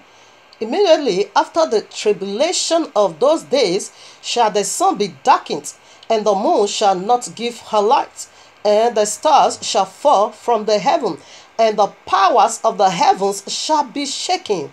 And then then shall appear the sign of the Son of Man in the heaven, and then shall all the tribes of the earth mourn, and they shall see the Son of Man coming in the clouds of heaven with power and great glory. After what part are you? 12 hours of the day or that of the night? Deities dragging ownership over you. Okay, that is the first alphabet of this word called day, the mystery Abba Yahuwah dig out from it. Deities dragging ownership over you. If you really want to know how the dragging was, kindly go to Exodus 3 way down to 14. Pharaoh, let my people go. Pharaoh said no, there goes nowhere. And the second alphabet, what did it go from? Anointed authorities over you. These two deities has already been anointed over you. Okay, the true Messiah and the false Messiah. And what was the third alphabet? Why? That one I simply go for Yahushua, Yahushua, destroy dragon dragging darkness of you. And that will take place in day 7. Day 6, it is the number of man. Okay. Here I am, 2 Peter chapter 3 verses 10. But that day is still talking about, okay, yes, of course it's here. But that day of Adonai will come as a thief in the night, in the which the heavens shall pass away with a great noise, and the elements shall melt with fervent hot. The earth also and the works that are therein shall be burned up. It's going to set them all ablaze. This day is terrible. The day of the Adonai. Reb is not Sunday, okay? It's coming to squash Sunday and Sunday people. So right now we are going to Malachi and see what our forefather did for us that still make you and me stand today. Malachi chapter 4 verses 5, I read, Behold, I will send you Eliyahu, the prophet before the coming of the great and dreadful day of Yahuwah. Now Eliyahu is the one to prepare the way. And you know Eliyahu come in the figure of Yehukanai, the one you call John. You can go to John, Luke chapter 1. But our forefather did not accept him as Eliyahu. They are still waiting for Eliyahu. Glory be unto Abba Yehovah, they did not accept him. If they accept him, this judgment will have taken place long ago. It wouldn't have just taken place long ago, because Eliyahu is to come to prepare, us before this great day. Okay, but because that was what Messiah said, he said, if you will receive him, Eliyahu was prophet, John the Baptist, Yehukanah was Eliyahu. He said Eliyahu has already come, but you did not accept him. So that is why he's coming back again. That is the two witnesses in Revelation 11. That is why he is coming back again to do his job in this last day, to prepare you and me to receive our Messiah before the judgment will follow. That is the job Eliyahu. It is the forerunners of Messiah, just as a best man of the groom. That is the part of Eliyahu. But Eliyahu first of all came over 2,000 years ago, but my forefather refused him. But glory unto Yahweh that they refuse him, because assuming they refuse him, this judgment will have taken place long ago. But because they did not receive him, therefore that now postponed judgment till the last day. Abba Yehovah gave another 2,000 years. Because Abba Yehovah is only cannot stand iniquity. He wanted to do away with iniquity worker. But because our forefather refused him for prophecy to be fulfilled, they did not accept him. So with that simple reason, judgment was postponed.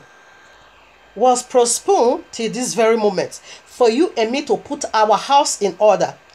Okay? We are already in the 6,000 years.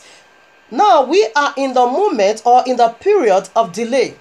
Abba Yehovah said in Genesis, Bereshit 15, 13 to 15, he said to our forefather, Father Abraham, he said, you are going to be having offspring of your own, but they are going to be misled in another man's land for 400 years. Now when you go to Exodus 12, 41, you will see that Abba Yehovah delayed with 30 whole years. They came out from the land of bondage after 430 years. According to historians, they also said Babylonian exile or bondage also delayed with 4 years. Abba Yehovah also gave a prophecy that they are going to be enslaved in the land of Babylon for 70 years. But according to historians, they now also said that they came out at the end of 74 years. Even though I couldn't verify that, but I believe it, because some Abba Yehovah delay his wrath. He delayed his judgment. Okay? So we are already in the 6,000 years, but he still delays his judgment to see if the human being will convert and come to the knowledge of truth. That is why it's delaying now. We are in the delay period. We are in the moment of delay.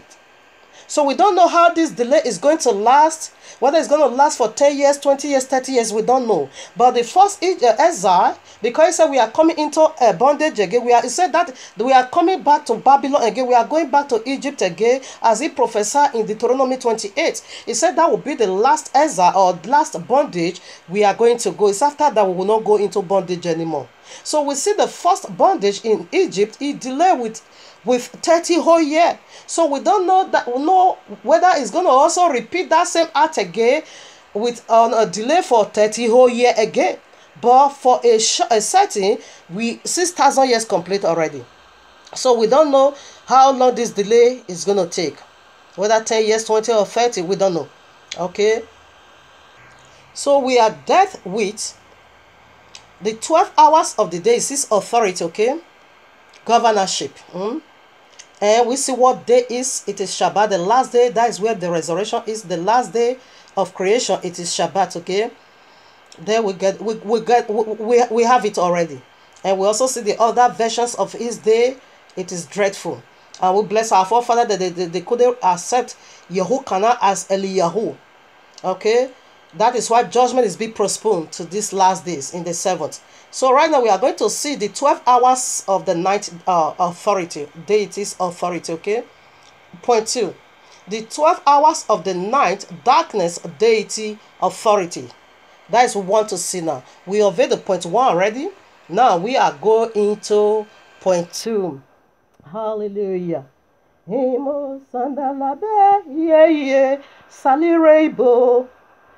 Kubale yende ba wo salirebo ye.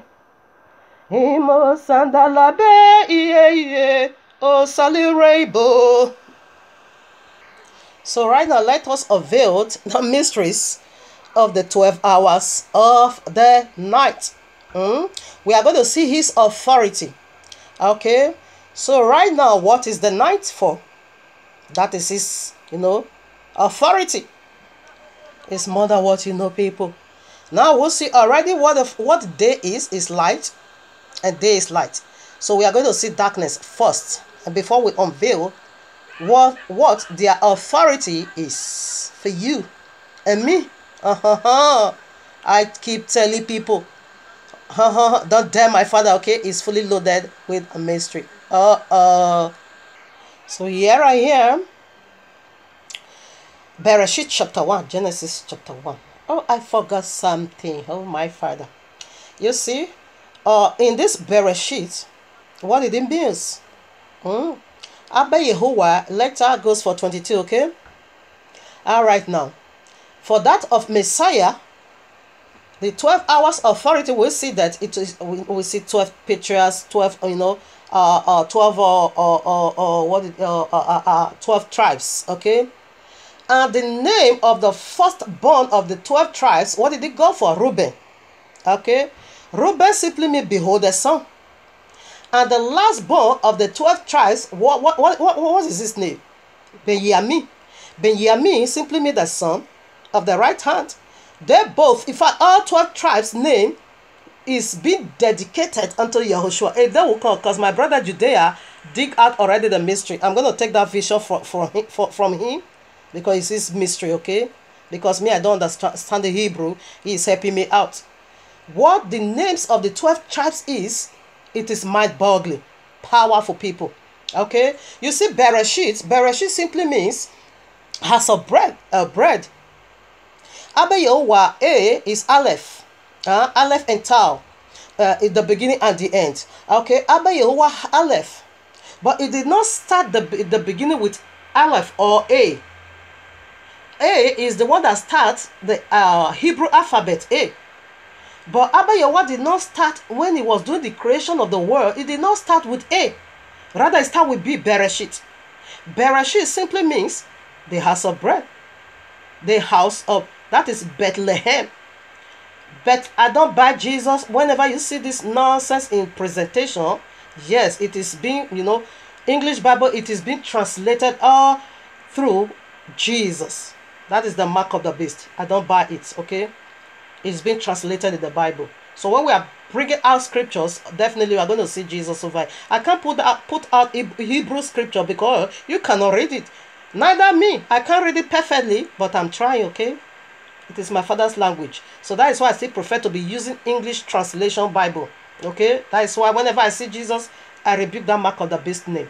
So Abba Yehovah started with his son. Why? Because his son was the one that created all things. He created it all, heaven, earth, every single thing. Okay? That is why he started with Bereshit. Bereshit simply means Bethlehem, house of bread, as in house of bread. Okay? Bethlehem, Bereshit. Okay, right now, I just want to throw that in. Here I am, Bereshit. In the beginning, Yahweh created the heavens and the earth. The heaven and the earth.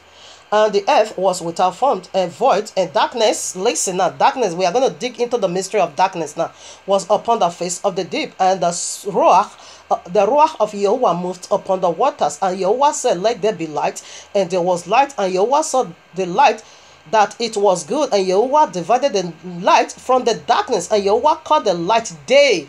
Light is day, and what is night? And Yahweh called darkness, and the darkness he called night. Okay, so the darkness, it is called night. Now we are going to see the 12 hours authority of night deity. The authority in the night. How does it affect you and me? We see that of the day, it speaks good things for you. resurrection, cleansing, no say the bad, that is it. Now let's unveil the 12 hours of the dark night. Lema sandereba ieo salirebo. Koba shandereba iye salirebo. Oh. Bure sekeraba iye salirebo. Luke 22 verses 53. I read. We are going to see what that authority is. When I was daily with you, is Messiah talking, okay? When I was daily with you in the temple, ye stretched forth no hands against me. But this is your hour, and the power of darkness. Oh, seke. He said this is the hour of the power of darkness. And what was the hour? Death. Death. Death. They want to kill him now. They want to kill him. Death. It is the hour of night, deity. Let's prove it more. Messiah said they do it to me. They will do it to you.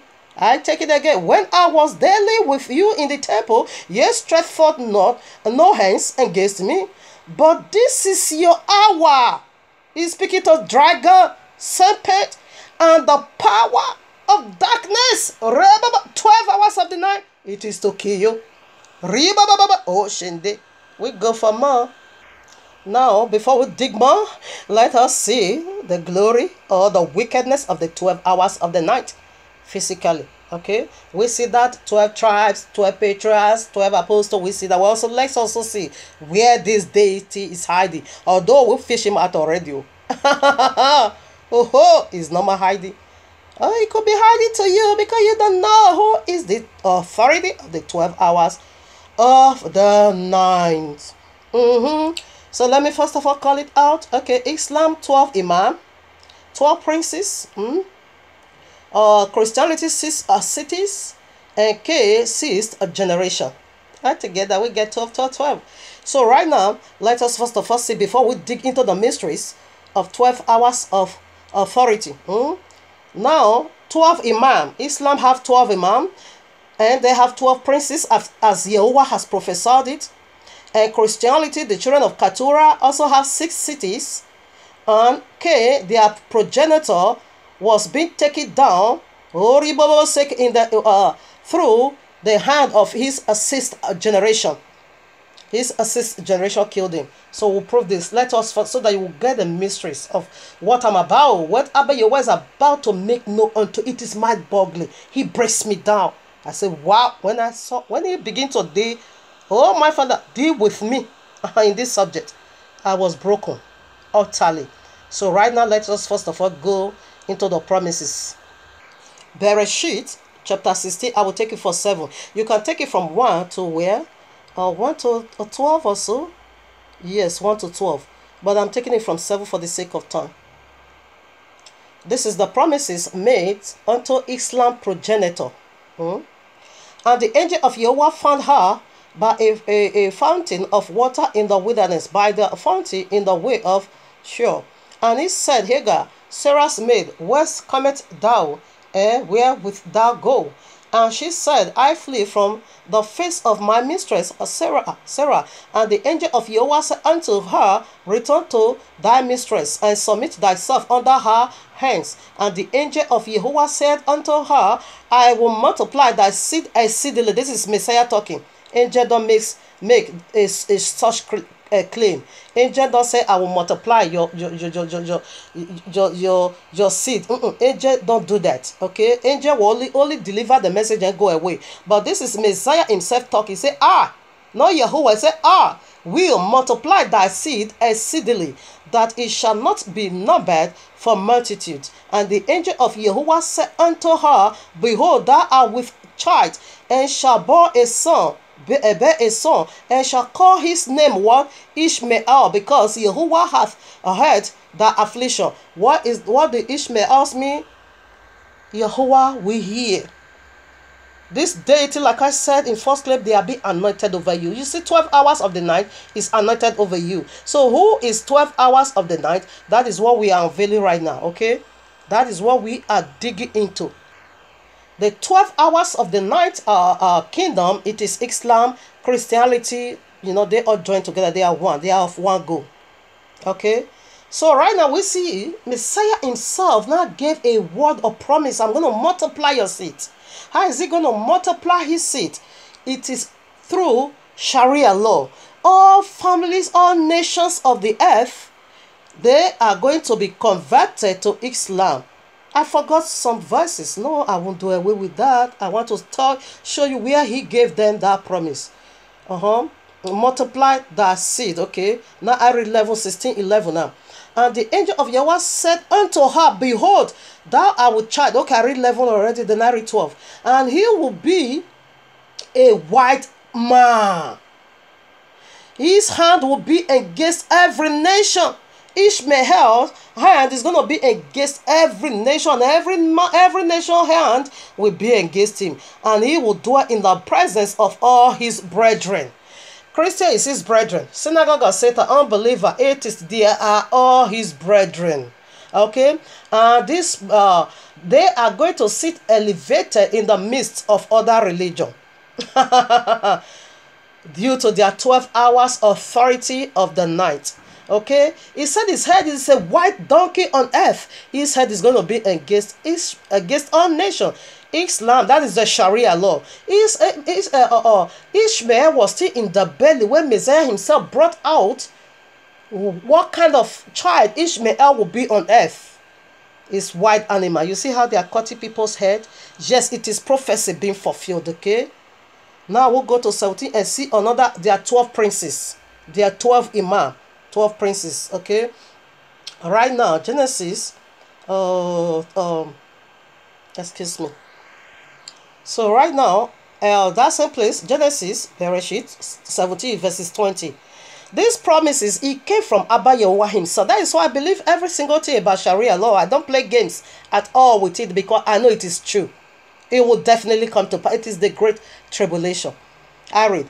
And as for Ishmael, I have heard thee. Behold, I have blessed him, and will make him fruitful, and will multiply him exceedingly. He repeated it here again.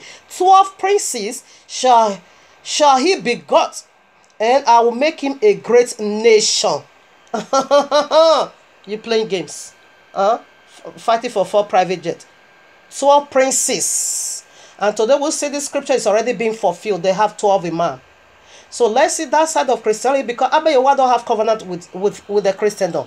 That is why he's going to wipe them all away straight to Islam. But with Islam, Abba Yehovah have covenant, strong one, which can never be broken. It can never be broken. They will rule. They are going to rule, okay, for 1,000 years. But great tribulation will last for 42 months to convert the entire world to Islam, or you die. Abba Yehovah gave that promise. He will fulfill it. Because that is the authority he gave unto them. He won't do away with it at all. So what are we digging into? Into the 12 hours of the night, darkness, deity, authority. I forgot to include this. You found that 12,000 sealed from every single tribe, okay?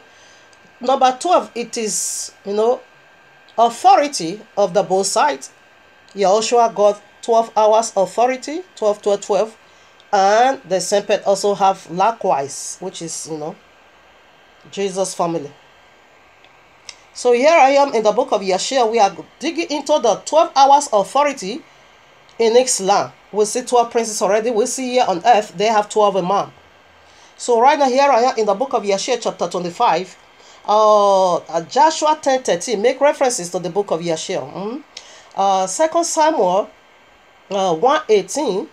Make references to the book of Yeshua. And 2 Timothy 3:8 also make references to the book of Yeshua.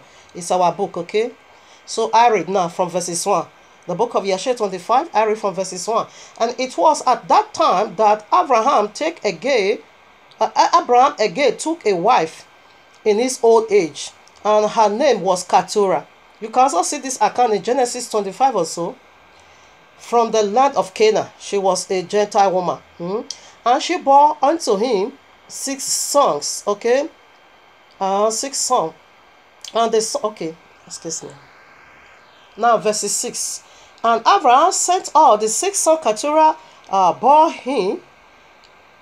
He sent them all away from the family. And Abraham sent sent this away, all away. And he gave them gifts, and they went away from his son Yeshiach to dwell wherever they should find a place. 7.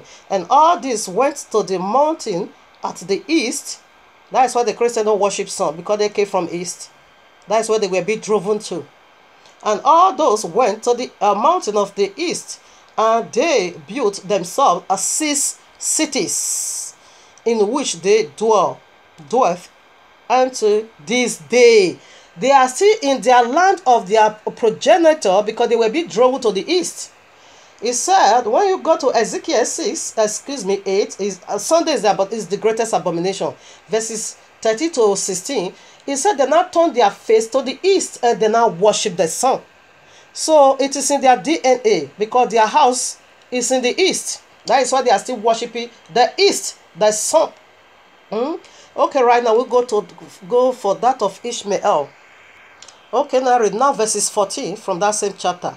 And these are the generations of Ishmael, the son Abraham, whom Agar, Sarah's handmaid, bore unto Abraham. So 19 now. Where is it? Verses 19. These are the sons of Ishmael, and these are their names. Okay now. Okay, take it again. These are the sons of Ishmael, and these are their names, being 12 princes. Being 12 princes according to their nations, and the families of Ishmael afterward spread forth. And Ishmael took his children and all the property that he had gained, together with the souls of his household, and all belonging to him, and they went to dwell where they should found a place. 12. This is their 12 hours of darkness authority. So right now we'll go for more. To that of Cain. The 6th generation of Cain took that Cain. Okay. Okay. We'll see that more. Cain was killed in this in his 6th generation. We'll prove that more when we come to the, I think the last point, or the last point or so. Yeah, that one is in the last point. Okay, now Genesis 4:17. And Cain knew his wife, and she conceived and bore Enoch, and builded a city, and called the name of the city after the name of his son Enoch. Listen, I want to count 6th generation. Okay, Cain died, and his 6th generation took him down. And unto Cain was Arad, and Arad begot Mehujael, and Mehujael begot Methuselah, and Methuselah begot Lamech. Count for yourself, 6th generation, but I will prove it more in the last points. Okay, so his 6th generation took him down.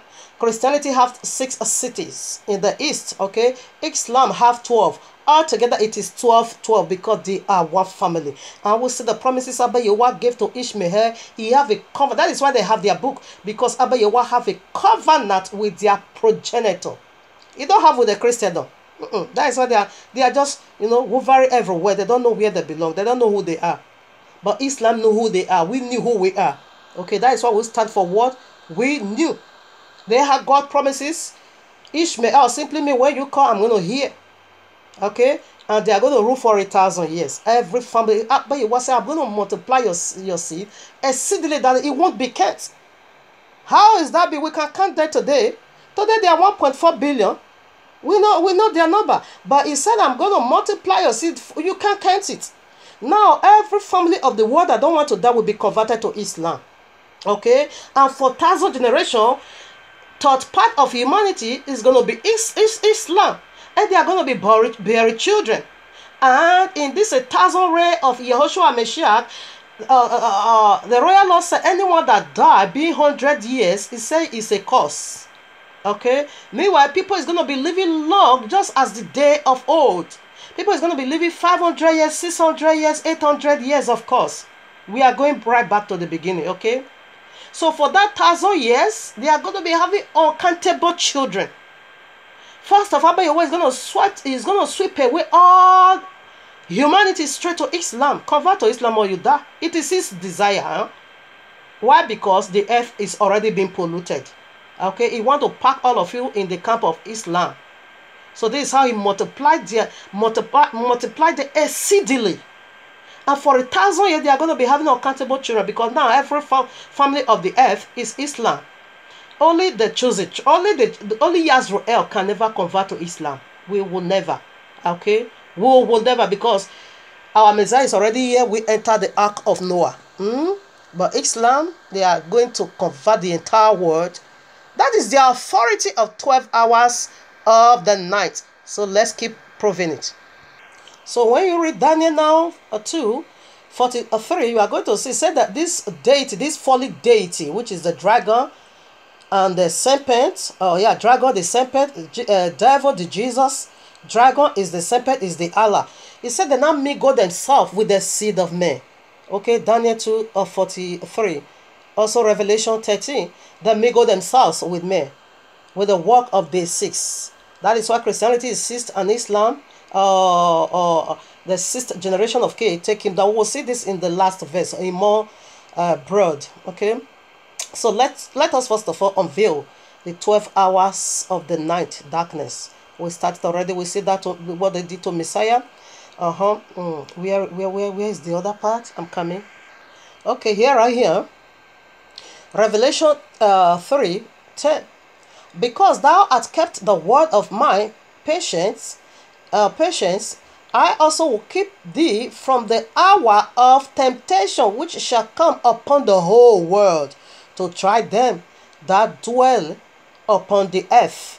He said this hour of temptation is going to fall before every single one living here on earth. It is the Sharia law. So let's see what that temptation is.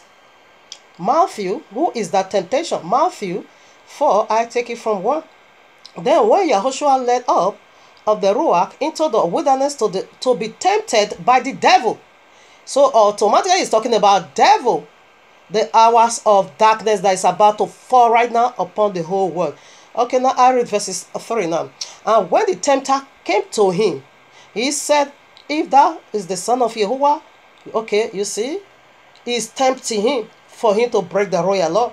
And that is what Allah is coming to do now, to take away the truth the Christians don't have and take you down to Islam. Okay, that is devil, dragon. He is the tempter. That is the hour of darkness that is about to fall right now. It is the authority. Let's dig more into the 12 hours of the night. We'll start it already, and we see the, like Yehoshua have 12 tribes, 12, 12, 12, and we also see that already now from that of Islam, okay, and their progenitor, and their companion, which is the Christendom.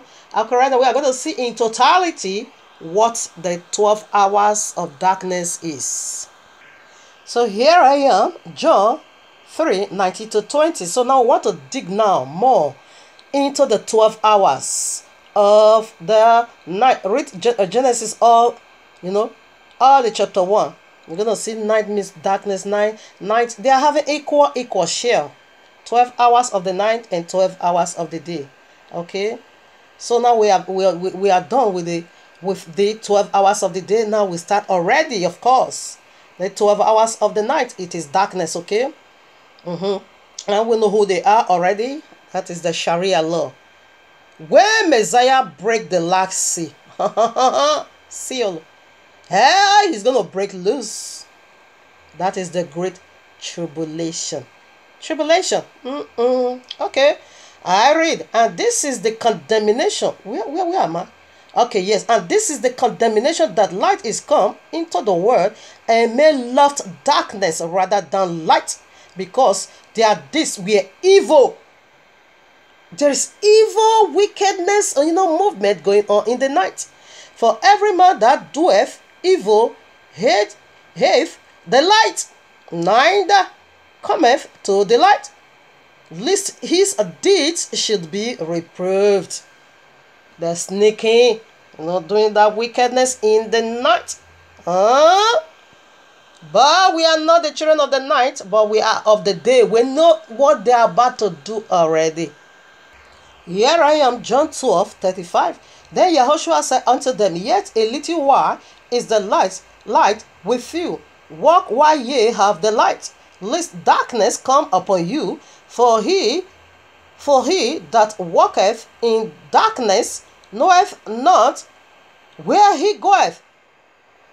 As you walk in the dark night, darkness, you don't see the road, you don't see the way. Many is walking now in darkness. They don't even know where they are going, but yet they said they are going to heaven. Indeed, He's coming to reward you according to your deeds. If you walk with the authority of the night in obedience, you go into heaven. But whereby you support that of the night, of course you go into darkness. That's what Messiah is talking about here. All right. He Moroko Santayaba. We know who they are already. All right, now we are going to okay. Let's go to where now? Yeshayahu 5 verses 14. So we want to dig. We want to first of all, just shower the ground before we hit it one time. Pam. Therefore, you will know what we are digging into. You will know what we are talking about. It is very terrible. So here I am. Yeshayahu 5:14. Therefore, hell hath enlarged herself and opened her mouth without measure, and their glory, and their multitude, and their pap, and that rejoice shall descend into it. He said, as we are talking now, hair already enlarged his mouth, okay, to receive many people. He said it is their glory. It is their authority, in another words. It is their joy to destroy souls. The 12 hours of the night, it is dreadful. So right now, let's hit on it. Here I am, Revelation 17:17. So we want to know, like in the first clip, we see that they Yahuwah anoint them over you. These two deity. The God they anointed from Yahuwah, okay? Revelation 17:17, I read, For Yahuwah hath put in their hearts to fulfill his will, to agree and give their kingdom unto the beast, until the words of Yahuwah shall be fulfilled. It said Yahuwah is the one that put these things into their hearts. Muhammad came with Quran, of course. Yahuwah put it in his heart. He said they are going to convert the whole world to Islam. Why are they going to convert the whole world to Islam? They said both the Christian and we the people of the book, they said we corrupt the Bible. The Bible is corrupt. The Bible is no more good. Okay, that was what Allah sent him with Quran. Okay, so that we all, everyone will convert to Islam. But if you don't, your hair will be, cut off. It's like the days of Noah. But as we just see, it is not Allah. When this destruction begins to occur, don't shout Allah Kubaru Muslim, because it is not Allah. It is Abba Yahuwah doing it.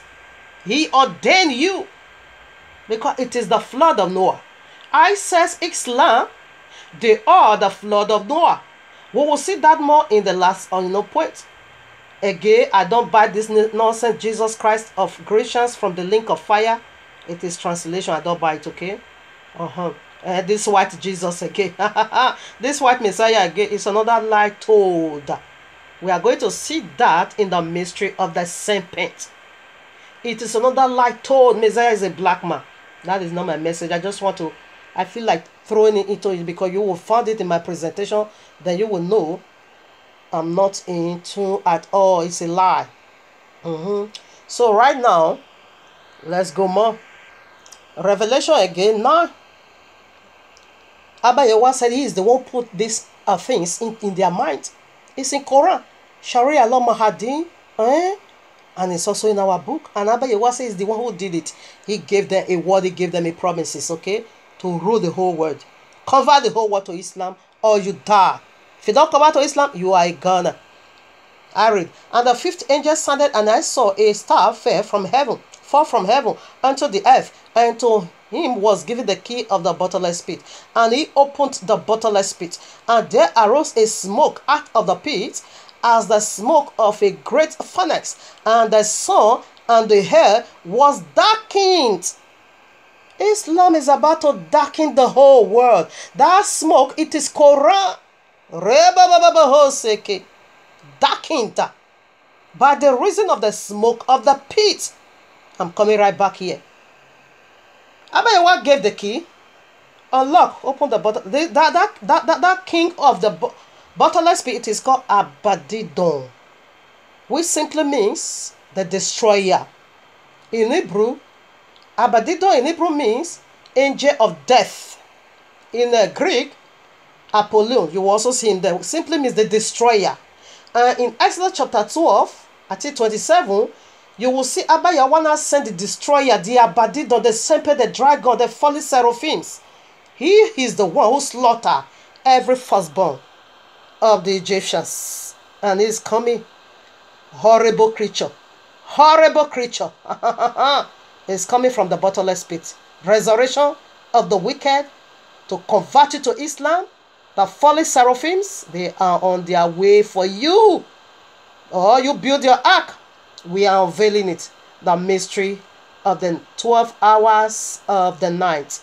So now so much has been said. Himoseke Rabba iye salirebo. Bulu shantayeba kurilaba salirebo.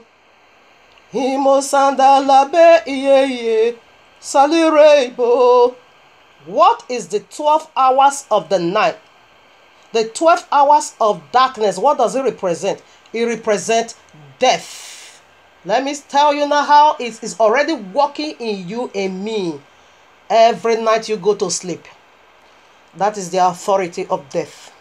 That is natural death. That is temporary death. That is their authority. This deity authority in the night, it is the very power that put you to sleep. It is the power that take you to bed in the night because they want to kill you. It is the authority of death. Every man sleep in the night. That is the symbol of them, of their death. Just as a fire is a symbol of the link of fire. Abba Yewa gave us that simple example for you to know how horrible, horrendous the link of fire is. You can't handle it. Therefore, put your house in order. That was why the physical fire is being given to you and me as an illustration of how terrible the link of fire is. You won't tangle yourself with that. The same with a night sleep. It is the authority of the 12 hours deity of the darkness. He used that power of death to put you to sleep. When you sleep now, do you know where you are? Do you still think about your money in your account? Do you still think about your house? Do you know where you are? Do you know what is going on? Do you know the power that put you to sleep? Do you know where you are? Do you know what is gonna you don't know absolute. You don't remember nothing. It is the picture of death. Temporary. That is the authority. That is the authority of the night. You must go to sleep. You must sleep off. And you don't know where you are. That is why we see some people that will just sleep. They sleep into eternal one. They never rise again. This is the authority upon you and me. That is why in the seventh, there was no more darkness. There is no death. In the heavenlies, he said there is no night or day. They don't sleep over there. They worship Abba Yewa night and day. There is no even night over there. Their worship is said, their worship is in their food, their drink is in every art of worship. That is what you and me is being created for, to worship Abba Yehovah for all eternity. Your food is worship. Your drink is thanksgiving. Just to worship him. In this presence is fullness of joy. As you worship, it's like you eat a delicious meal. Your belly will be full. You won't be hungry. Of course not. There's no sleep over there. That is why in the 8,000 years, when the new earth will come again, there is no sleep. We don't sleep. There's sleep for you to go to bed. It is the authority of the 12 hours deity, which is the darkness, which represents death. When you sleep, that is the picture of die. Of you is gone. When you sleep, you don't know where you are anymore. So let's get a precept to validate this. You don't know where you are anymore. You just sleep, you sleep, off, you sleep, you just sleep. Is a picture of death. And that is their authority, okay? And here I am. John 11. I think I'm going to take it from 13 now. No, 12 or so. Where? Okay, 11. Yes, 11. Let me take it for 10. But if any man, let me take it for now. Although I read it before, Yahushua said, at day, not 12 hours in the day. If any man walk in the day, he stumbleth not, because he seeth the light of this world. But if a man walk in the night, he stumbleth, because there is no light in darkness. Now 11. These things said he, and after that he saith unto them, our friend Lazarus sleepeth, but I go that I may awake him out of sleep. Out of sleep. Then 12. Then said his disciple, Adonai, if he sleep, he shall do well. They were thinking it is night sleep. Howbeit, 13, Yahushua spake of his death, but they thought that he had spoken of taking of rest in sleep. Then said Yahushua unto them plainly, Lazarus is dead. And I make it very clear. It is not normal sleep now. Because normal sleep is a picture of eternal sleep. What are they saying? When somebody died, they will say rest in peace. That is keep sleeping for all eternity. Now you are sleeping in the night. What are you doing? You are taking a rest. Okay? As we see it. That rest, some can rest for all eternity. They will never wake up anymore. Okay? So the sleep, you are sleeping, it is they are the one taking you to bed. They are the one because they want to kill you. That is their own mission. That is their own authority. Okay? The day you will touch that tree, you shall die. And the sleep you and me is sleeping, it is death. It is the picture of death. That is their authority of the night as you sleep. That is the death they pass into us. Another wickedness of day, it's also got this way that you breathe in, you breathe out. In a nutshell, that was not how Abba Yehovah made it. Not at all. You need to breathe in, which is the oxygen. You don't need to exhale. No. Carbon dioxide. No. The carbon dioxide we are bringing, it is death. It is the authority lives in you. And God blinder.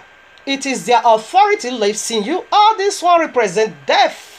You know, you take it in oxygen. That is the Ruach HaKodesh, the breath of life that you should live for all eternity. But now we loop, we dupe. We dupe, we loop. We dupe, we loop. That is their authority. When you see you are gone. That is the authority. In a nutshell, as Abba Yehovah made man in his own image, he don't want us to bring out anything carbon dioxide. There wasn't a carbon dioxide in us. Rather full of oxygen. But as soon as they genetically modify us, therefore now we breathe in, we breathe out. We take in life, we bring out death. And this is the representative of sleep every night. Some cannot sleep and they sleep for all eternity. So the 12 hours of the night, it is their power of sleeping. It is their authority. These deities, they are the one that is taking you to bed. The folly seraphims, the folly cherubim, and the folly archangel. They are the one that is taking you to bed. All right, now you sleep. You don't know where you are anymore. That is a symbol of eternal death, and that is their authority. Okay. Here I am, 1 Corinthians 11:29-30. I read, "For he that eateth and drinketh unworthily eateth and drinketh damnation to himself." That is when you take the royal or the body of Messiah on a worthy Messiah, you eat to death, to destruction. Not discerning the Adonai's body. Okay, now 30. "For this cause many are weak and are sickly among you, and many sleep." Many sleep. That sleep is also talking over there. It is death. Because when you eat Messiah body on the worthy man, is bringing death of destruction to you. He said many sleep. Many is sleeping already. That means death. Okay. So here I hear Matthew 13:24. "Another parable put he forth unto them, saying, The kingdom of heaven is likened unto a man which sowed good seed in his field. But while men slept, his enemy came and sowed tares among the winds, and went his way." While man slept, where did man slept? In Genesis 3.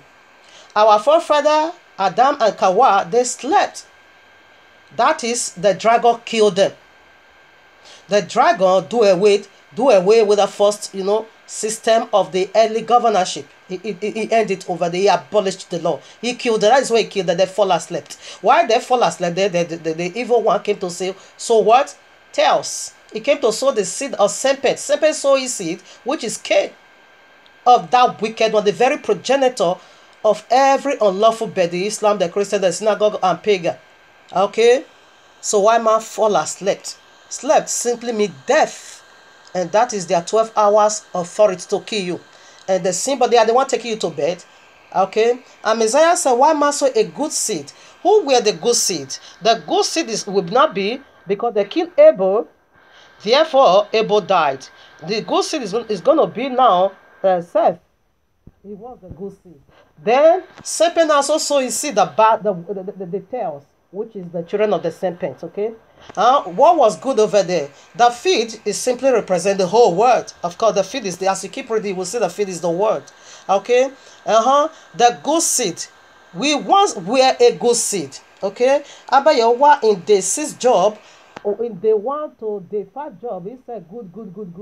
But when you now come to the day 6 job, he said very good.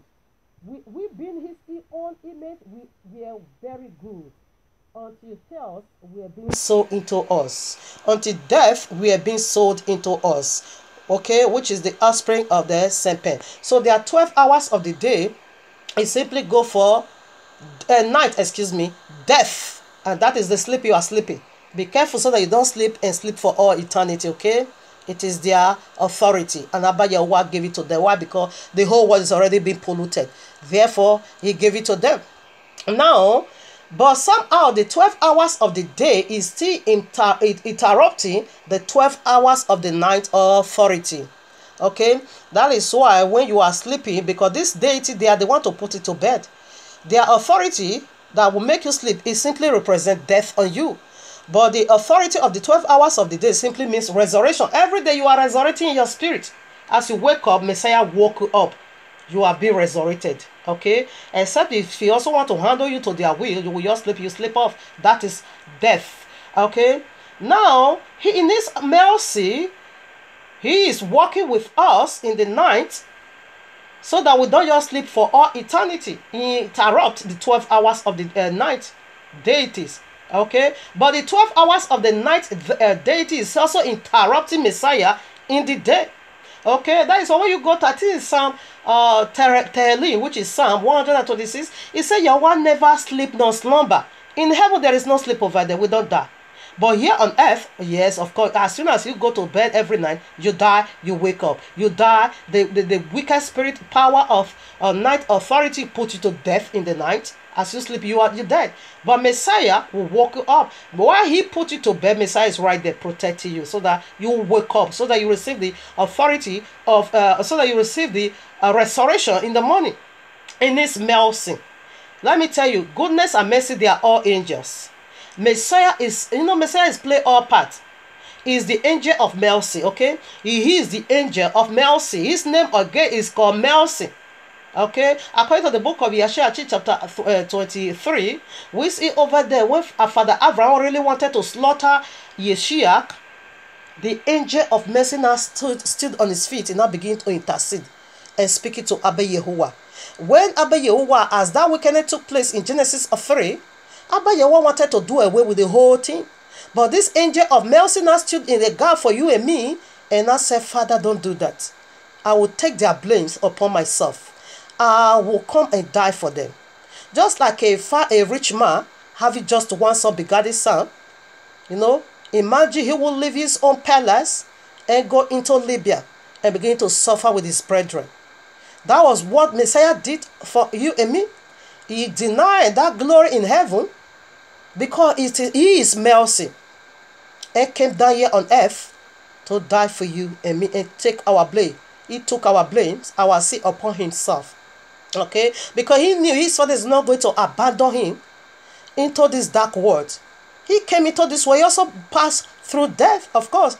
That 33 years, he slept every night. He was also going through all. He was having gallbladder in his heart, of course. He was also, taking in and taking out, bringing in oxygen and carbon dioxide. He was also, he went through, he became all things. He is the husband, he is the father, he is a redeemer, he is our brother. He said he is not ashamed to call us brethren.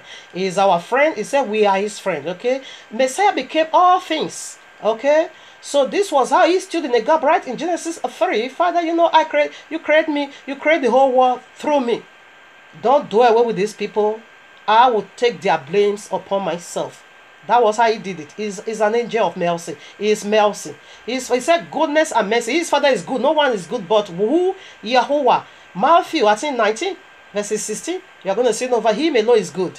In another word, goodness and mercy shall follow you all the days of your life. That is Yahuwah, Yahushua shall follow you all the days of your life. In the book of Yeshua, the angels of mercy now stood in the gap and began to intercede for Yeshua and say, don't kill him. Don't do this. Don't do that. Okay? So he's an angel of mercy. So that angel of mercy is the one standing, watching over you as this wicked deity 12 hours of the night put you to bed. He himself is right there watching over you so that you don't sleep off eternity. In the morning will wake you up. That is his mercy. Isaiah 63. So yes, verses 8 to 9. He said, what did he say? He said, in his mercy, he carried us all the ways of old. In his mercy. What was the ways of old? In Genesis 3. Why this deity killed our forefather, he was right there in his mercy to bring us back to eternal life. Okay, where we will stay and we will not bring out any more carbon dioxide. Okay, or gallbladder will not work anymore in our heart. Okay, so this is the mysteries of the 12 hours of the night. As you sleep tonight, of course, they put you to bed. They want to kill you. But in the morning, angel of mercy is standing right beside you. In the morning, it will wake you up. Okay? Like I said, before we go into the third point, when this destruction is going on here on earth, no Allah Kobaro. Okay? Allah is not Kobaro at all in this matter. In this matter, excuse me, Allah is not Kobaro nowhere. It is Yahuwah Kobaro. Here I am, Yeshayahu 29 verses 10. Let's see one more proof of sleep and the authority that Yahuwah is the one that anointed them to carry out this mystery.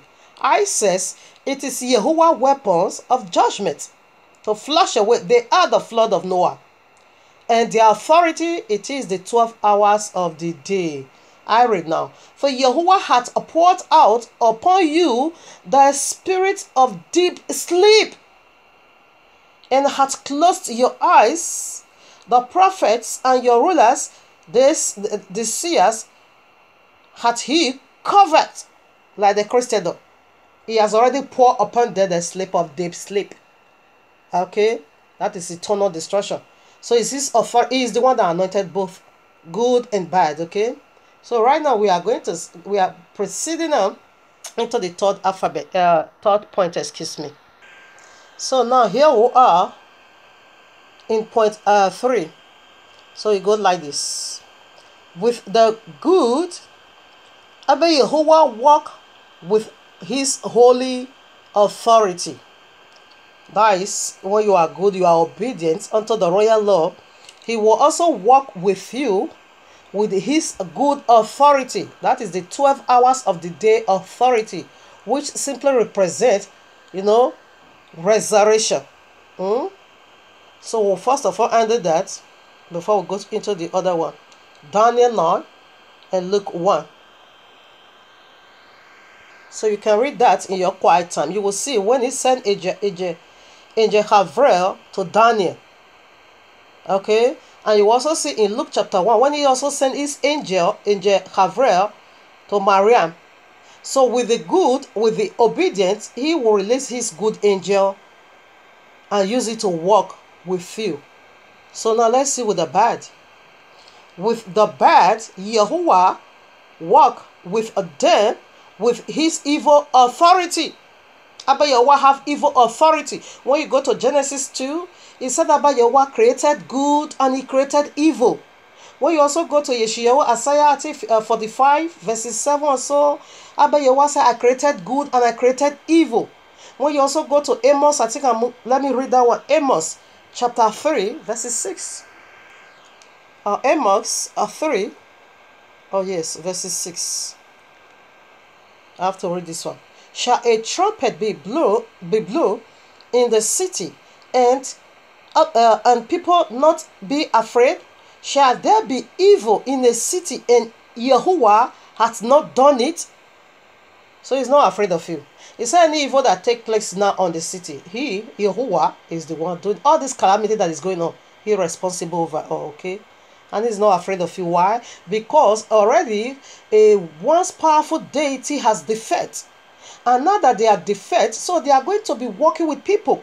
So when you are obedient unto him, he will release his good angel. But when you are bad, he will release his evil authority. He have evil authority. Okay? So right now, let's prove that. So here is why he is sending his evil spirit to you now. Yet, I read, Judges 10:30, yet ye have forsaken me, and served other gods. Wherefore, I will deliver you no more. Go and cry unto the gods which ye have chosen.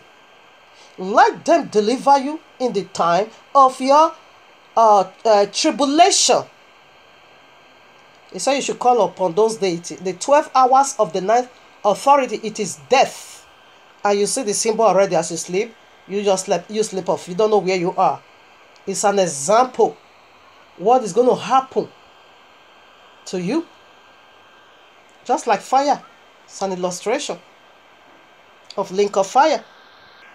Here I am, Tehillim, Psalm 78:49. He cast upon them the fierceness of his hunger, wrath and indignation, and trouble, by sending evil angels among them. Who are these evil angels? It is Islam. And Abba Yehovah have a covenant powerful with them. They are the 12 hours authority of the night. And what did that stand for? Death. Yeshayahu Isaiah 5 verses 14 said, hell has already enlarged its mouth to swallow a lot of people. Okay. Here I am, 1 King 22 verses 90 to 23, I think so. And he said, hear thou therefore the word of Yahuwah. I saw Yahuwah sitting on his throne, and all the host of heaven standing by him, on his right hand and on his left. And Yahuwah said, who shall persuade Ahab that he may go up and fall at Ramoth Gilead, okay, And one said on this manner, and another said on that manner. 21. And there came forth a spirit, and stood before Yahuwah, and said, I will persuade Ahab. And Yahuwah said unto him, Wherewith? And he said, I will go forth, and I will be a lying spirit in the mouth of all his prophets. And said, Thou. And he said, Thou shalt persuade him, and prevail also. Go forth and do so. Now therefore, behold, Yahuwah hath put a lying spirit in the mouth of all these thy prophets, and Yahuwah hath spoken evil concerning thee. Evil is being spoken by Yahuwah concerning this wicked generation. Islam is the evil. The flood of judgment is on its way. Put your house in order, or get ready to be beheaded. When the forces are smart, is being released in Revelation 6. It's going to break loose. And humanity, evil has already been spoken against this wicked generation to wipe them all out. Now let us get this picture clear also in the New Testament, so that you shouldn't be saying that was old. You know, Jesus knows how to abolish things. He abolished it. Now, but he didn't abolish the New Testament, isn't it? All right now. So let's also go there. You are playing with fire. Repent and put your house in order. That is the nature of this segment, okay? I read 2 Thessalonians chapter 2 verses 7 to 11 or 12. For the mystery of iniquity doeth already work. Only he who now left will let until he be taken out of the way. Now 8. And then shall that wicked be revealed, whom Adonai shall consume with the spirit of his mouth, and shall destroy with the brightness of his coming. The brightness of his coming simply means his glory. This wicked spirit, they are not going to stand his presence. Check it out. All that really saw King Yahushua in his glory, they all fall down. They all fell down as though dead. And his glory, his presence, when he appears, is going to consume the wicked spirit of anti-Mashiach of us. Okay? That is what he says. He will consume me. It's going to destroy him with the brightness of his coming. This wicked spirit, Mahadi, it can't stand the presence of Yahushua. No. No. Even he whose coming is after the working of Satan with all power and signs and lying wonders, and with all deceivableness of unrighteousness in them that perish, because they receive not the love of the truth, that they might be saved. That is the Christendom. And for this cause, listen now, 11. And for this cause, Yahuwah shall send them strong delusion. Jesus is strong delusion. And you receive it already. Strong one. When we are pointing Jesus the mark of the beast, they will say, what? You don't see the miracle he's doing? You don't see his miracle? Strong delusion. That they should believe a lie. It is Abba Yahweh that is doing it. He said, let me take it again. 11, 2 Thessalonians 2:11. And for this cause, Yahuwah shall send them strong delusion. It is a very strong one, okay? That they should believe a lie. That they might be destroyed, who believe not in the truth, but had pleasure in unrighteousness. You reject this Shabbat. You reject the royal law. All his feasts, his name. You said, no, that one is not good for you. Now he has given you a strong... He said evil has already been spoken you concerning you these days. Evil is on its way. It is the Islam. Okay? Now we proceed to the last point. They are the 12 hours authority. Please make sure you listen to part 1. In order for you to get the fullness of this segment, just listen to part 1 and watch the part 2. Then you know how to put your house in order. Then you know that terrifying creature is about to come from the bottomless pit. There's fallen seraphims. The Abadidon, the destroyer, the waster, the Leviathan is on his way come you to destroy third part of humanity. Now the very last point. I'm so glad that is I'm about to be done. Point 4. Sevenfold vengeance on whosoever kill Cain. Sevenfold vengeance upon whosoever that killeth Cain. So that vengeance is the Sharia law. Okay, sevenfold vengeance is already in the house of the Gentile because the ceased from Cain killed Cain. Okay, Abba Yehovah himself gave Cain mark of the beast. He himself, because Cain became mark of the beast, because and he's a seed, because Cain it is the progenitor of every ungodly people. Cain is the seed of serpent. Therefore, Abba Yehovah put the seal of his father upon his forehead. When you go to Genesis chapter 4, I read it before. Okay, he put it on his head. The day Abba Yehovah revealed this seal of Cain, it was dreadful. I fell on my face down in that vision.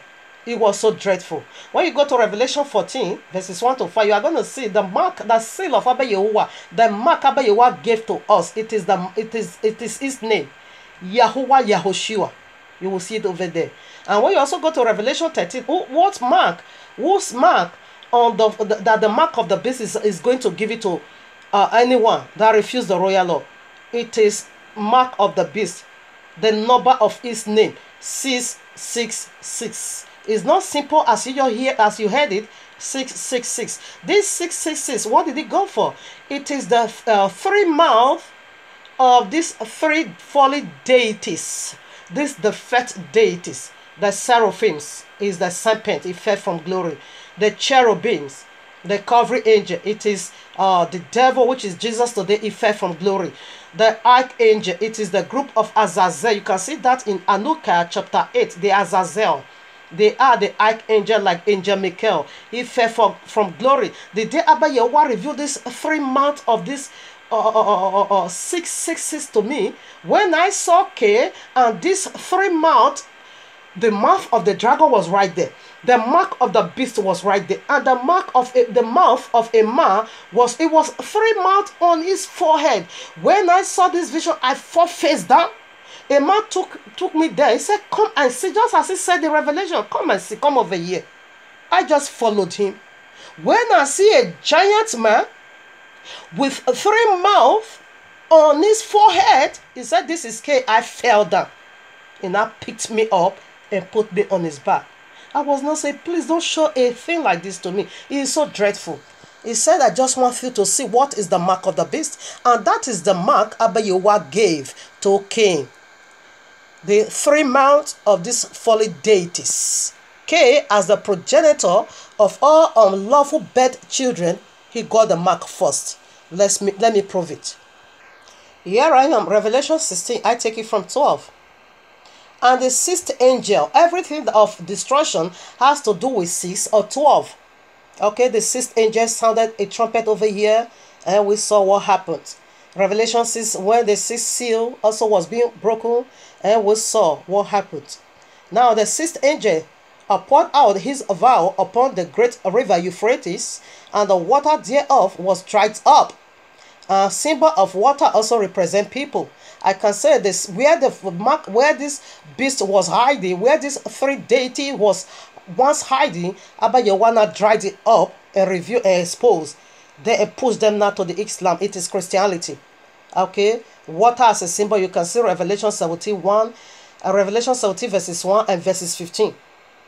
Okay, therefore was dried up, that the way of the kings of the east might be prepared. What was the place of the Christendom? The children of Keturah from the east.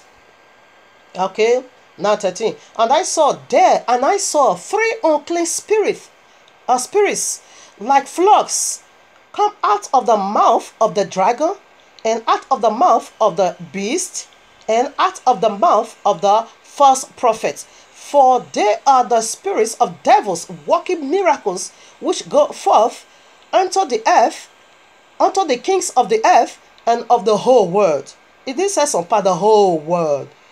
To the battle of that great day. It's still talking of day. We are talking about mystery of day. And the 12 hours of the day and the 12 hours of the night of Yahuwah Almighty. I don't know why you are so get carried away by this miracle of the Christendom. whereby the royal law make it so clear. This is the criteria that this miracle is the man. This miracle it is of the beast, is of destruction. They don't say the miracle Jesus is doing. If Jesus don't do miracle, I tell you, I won't watch for Jesus. I will take it as a normal thing and look for the beast. Where is it coming from? But because Jesus is doing this great wicked miracle, he don't say miracle, eat snake in the name of Jesus, eat grass, drink sperm. What in the name of Jesus? Oh no. You don't see drink fuel. Go and eat grass, eat your weevil, eat your cloth. Snake is a spiritual chocolate. Yes, he's doing it and people is falling victim because it is the authority. Okay? We see it over there, and this is what I saw on the forehead of Cain. This 3 mouths were just on the forehead of Cain. Again, I don't buy this nonsense. This seal of the synagogue of Satan, it is not the biblical Yisrael seal. This is the political Israel seal, because this is a seal of an occult. This triangle is not for us. It's in this presentation. I wanted to use it to cover my message, but I rebuke this seal. Okay, it is the seal of Satan. It is the mark of the beast. It is the seal of the synagogue of Satan. The political Yisrael, not the biblical, the political Israel. They are Israel, not the biblical Yisrael. Yisrael simply means triumph. Triumph with Yehovah. Okay? Those who are in the land, they are the synagogue of Satan, as Revelation 2:9 and Revelation 3:9 say it. Messiah himself says so.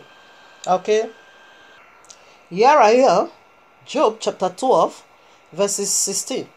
With him is strength and wisdom, and the deceived and the deceiver are his. You that is going to be deceived and the one that is going to deceive you, they are Abba Yehovah's property. Revelation 4, I think the last verse said, Abba Yehovah make all things for his own use. He make Islam, the Sharia law, for his own use. Let's proceed. Now here I am, Proverbs 16 verses 4. Yehovah hath made all things for himself, yea, even the wicked for the day of evil. We are still talking about, what was the title? The mystery of day is Shabbat, the eternal day flash, Yehovah's judgment upon Babylon. You see, say he made the wicked for the evil day. So right now we are going to see the sevenfold vengeance that is already living in the house of the Gentile. Cain is Gentile originally, and Abba Yehovah whosoever that killeth Cain. Sevenfold. Let me read and stop talking. So I read Genesis 14:15. And Yehovah said unto him, therefore whosoever slayeth Cain, vengeance shall be taken on him sevenfold. That's what we want to obtain, a sevenfold. And Yehovah set a mark upon Cain. That is the mark of the beast. The one I just saw in my vision. And that is the mark of the beast, because Cain is the firstborn of the serpent, the seed of serpent. Lest any found in him should kill him. Okay, so Abba Yehovah, whosoever that slayeth, whosoever that kill, sevenfold judgment will be given to him. So right now we are going to see this sevenfold judgment that is also living in the house of Cain, because the cyst from Cain took him down. He killed him. Let's dig into that. So here I am in the book of Yashir chapter 2 verses 26 to 29. So we want to unveil how did Cain died, and we'll see that what is his name? The cyst from Cain, Lamech, okay, was the cyst from Cain, and the cyst from Cain took him down, the mighty heroes, because that is how Abba Yehovah made it. I read now. And Lamech was old and advanced in years, and his eyes was dim, that he could not see. And Tubal-Cain, his son, was leading him. And it was one day that Lamech went into the field, and Tubal-Cain, his son, was with him. And while they were walking in the field, Cain, the son of Adam, advanced towards them, for Lamech was very old and could not see much, and Tubal-Cain his son was very young. 27. And Tubal-Cain told his father to draw his bow, and with the arrows he smote Cain, and he was yet far off, and he slew him, for he appeared to them to be an animal. Yes, Cain is an animal because the father is a serpent, and their brother, which is Jesus, the mark of the beast, is a beast. Abba, you want to turn Cain into an animal for his son, sixth generation, to take him down, because you cannot precede more than 6,000 years. Okay? And this is already 6,000 years we are. The 7,000 year begins already. We are just in the period or moment of delay. The sevenfold vengeance, that is Isaac, Islam. 29. And the arrows entered Cain's body. Cain's body, although he was distant from them, and he fell to the ground and died. And Yahuwah requited Cain's evil according to his wickedness, which he had done to his brother Abel, according to the word of Yahuwah which he had spoken. We see the cause of whosoever that slayed Cain, sevenfold vengeance will be carried against that person. And we'll see the sixth from Cain, Lamech, was the one who slew Cain. He killed Cain. Now this sevenfold judgment is already in the house of Cain. It's already in the house of the unlawful birth children. It's already in the house of the Gentile. Now, who is the sevenfold vengeance? It is Islam. Islam, 6,000 is already complete. That is why 6 from Cain took him down. You need not to proceed more than 6,000 years. Number 6, it is the number of man. Number 6, it is the man's authority that you need to operate. In the 7th, it belongs to Abba Yahuwah. And Sempet and his children has been ruling this earth from the very day 1 down to the 6,000 years, a day as 1,000 years. Now the 7th belongs unto Yahuwah, and this very 7th, it is the last vengeance, because vengeance has already been going on in the house of Cain. Day 1, day 2, day 3, 4, 5, 6, the 7th is completement. And this is the 7th-fold vengeance that is about to be carried down upon the children of Cain, the Gentiles. Okay, the Gentiles, Cain is their progenitor, and this causes is already living in their belly right from the very first 1,000 years of human existence here on earth. So now it is the completement. Number 7 always stands for completement. It says sevenfold vengeance from 1 down to 7 will be carried against whosoever that killeth Cain. And whosoever that killeth Cain was the seed of Cain, Lamech, the 6th generation. He took him down. And there's very complete vengeance is what we are going to now, the Islam and the Sharia law. That is the sevenfold vengeance causes Abba Yahuwah led right in Genesis 4. That causes has been in progress till this very moment until this Islam come now. Let's do some more. Here I am in the book of Anuk, the one you call Enoch, chapter 15. And he answered, said to me, I heard his voice, fear not, Enoch, thou righteous man and scribe of righteousness. Approach hither and hear my voice, and go say to the watchers of heaven who have sent thee to intercede for them, ye should intercede for me, and not me for you. Wherefore have ye left the high holy and eternal heaven, and lay with women, and defiled yourself with the daughters of men, and taken to yourselves wives, and done like the children of earth had begotten, like the children of earth, and begotten giants as your sons. And though ye were holy, spiritual, living the eternal life, you have defiled yourself with the blood of women, and have begotten children with the blood of flesh, and as the children of men as the children of men have lusted after flesh and blood, as these also do who die and perish. Therefore have I given them wives, also that they might impregnate them and begot children by them, and thus nothing might be wanting to them on earth. But you were formerly spiritual, living the eternal life and immortality for all generation of the world. And therefore I have not appointed wives for you. For as for the spiritual ones of the heaven, in heaven is their dwelling. And now the giants who proceed from the spirits and flesh shall be called evil spirits. Yahweh sent his evil spirit upon the earth, and on the earth shall be their dwelling. Evil spirits have proceeded from their bodies, because they have born from men, and from the holy watchers is their beginning and a primary origin. There shall be evil spirit on earth. Evil spirit shall they be called. Islam, they are evil spirit and they are on the way coming for you. As for the spirit of heaven, in heaven shall be their dwelling. But as for the spirit of the earth, which were born upon the earth, and on the earth shall be their dwelling. And the spirit of the giants, and now this is the mission he gave to the spirit of the giants, okay? The children of the giant.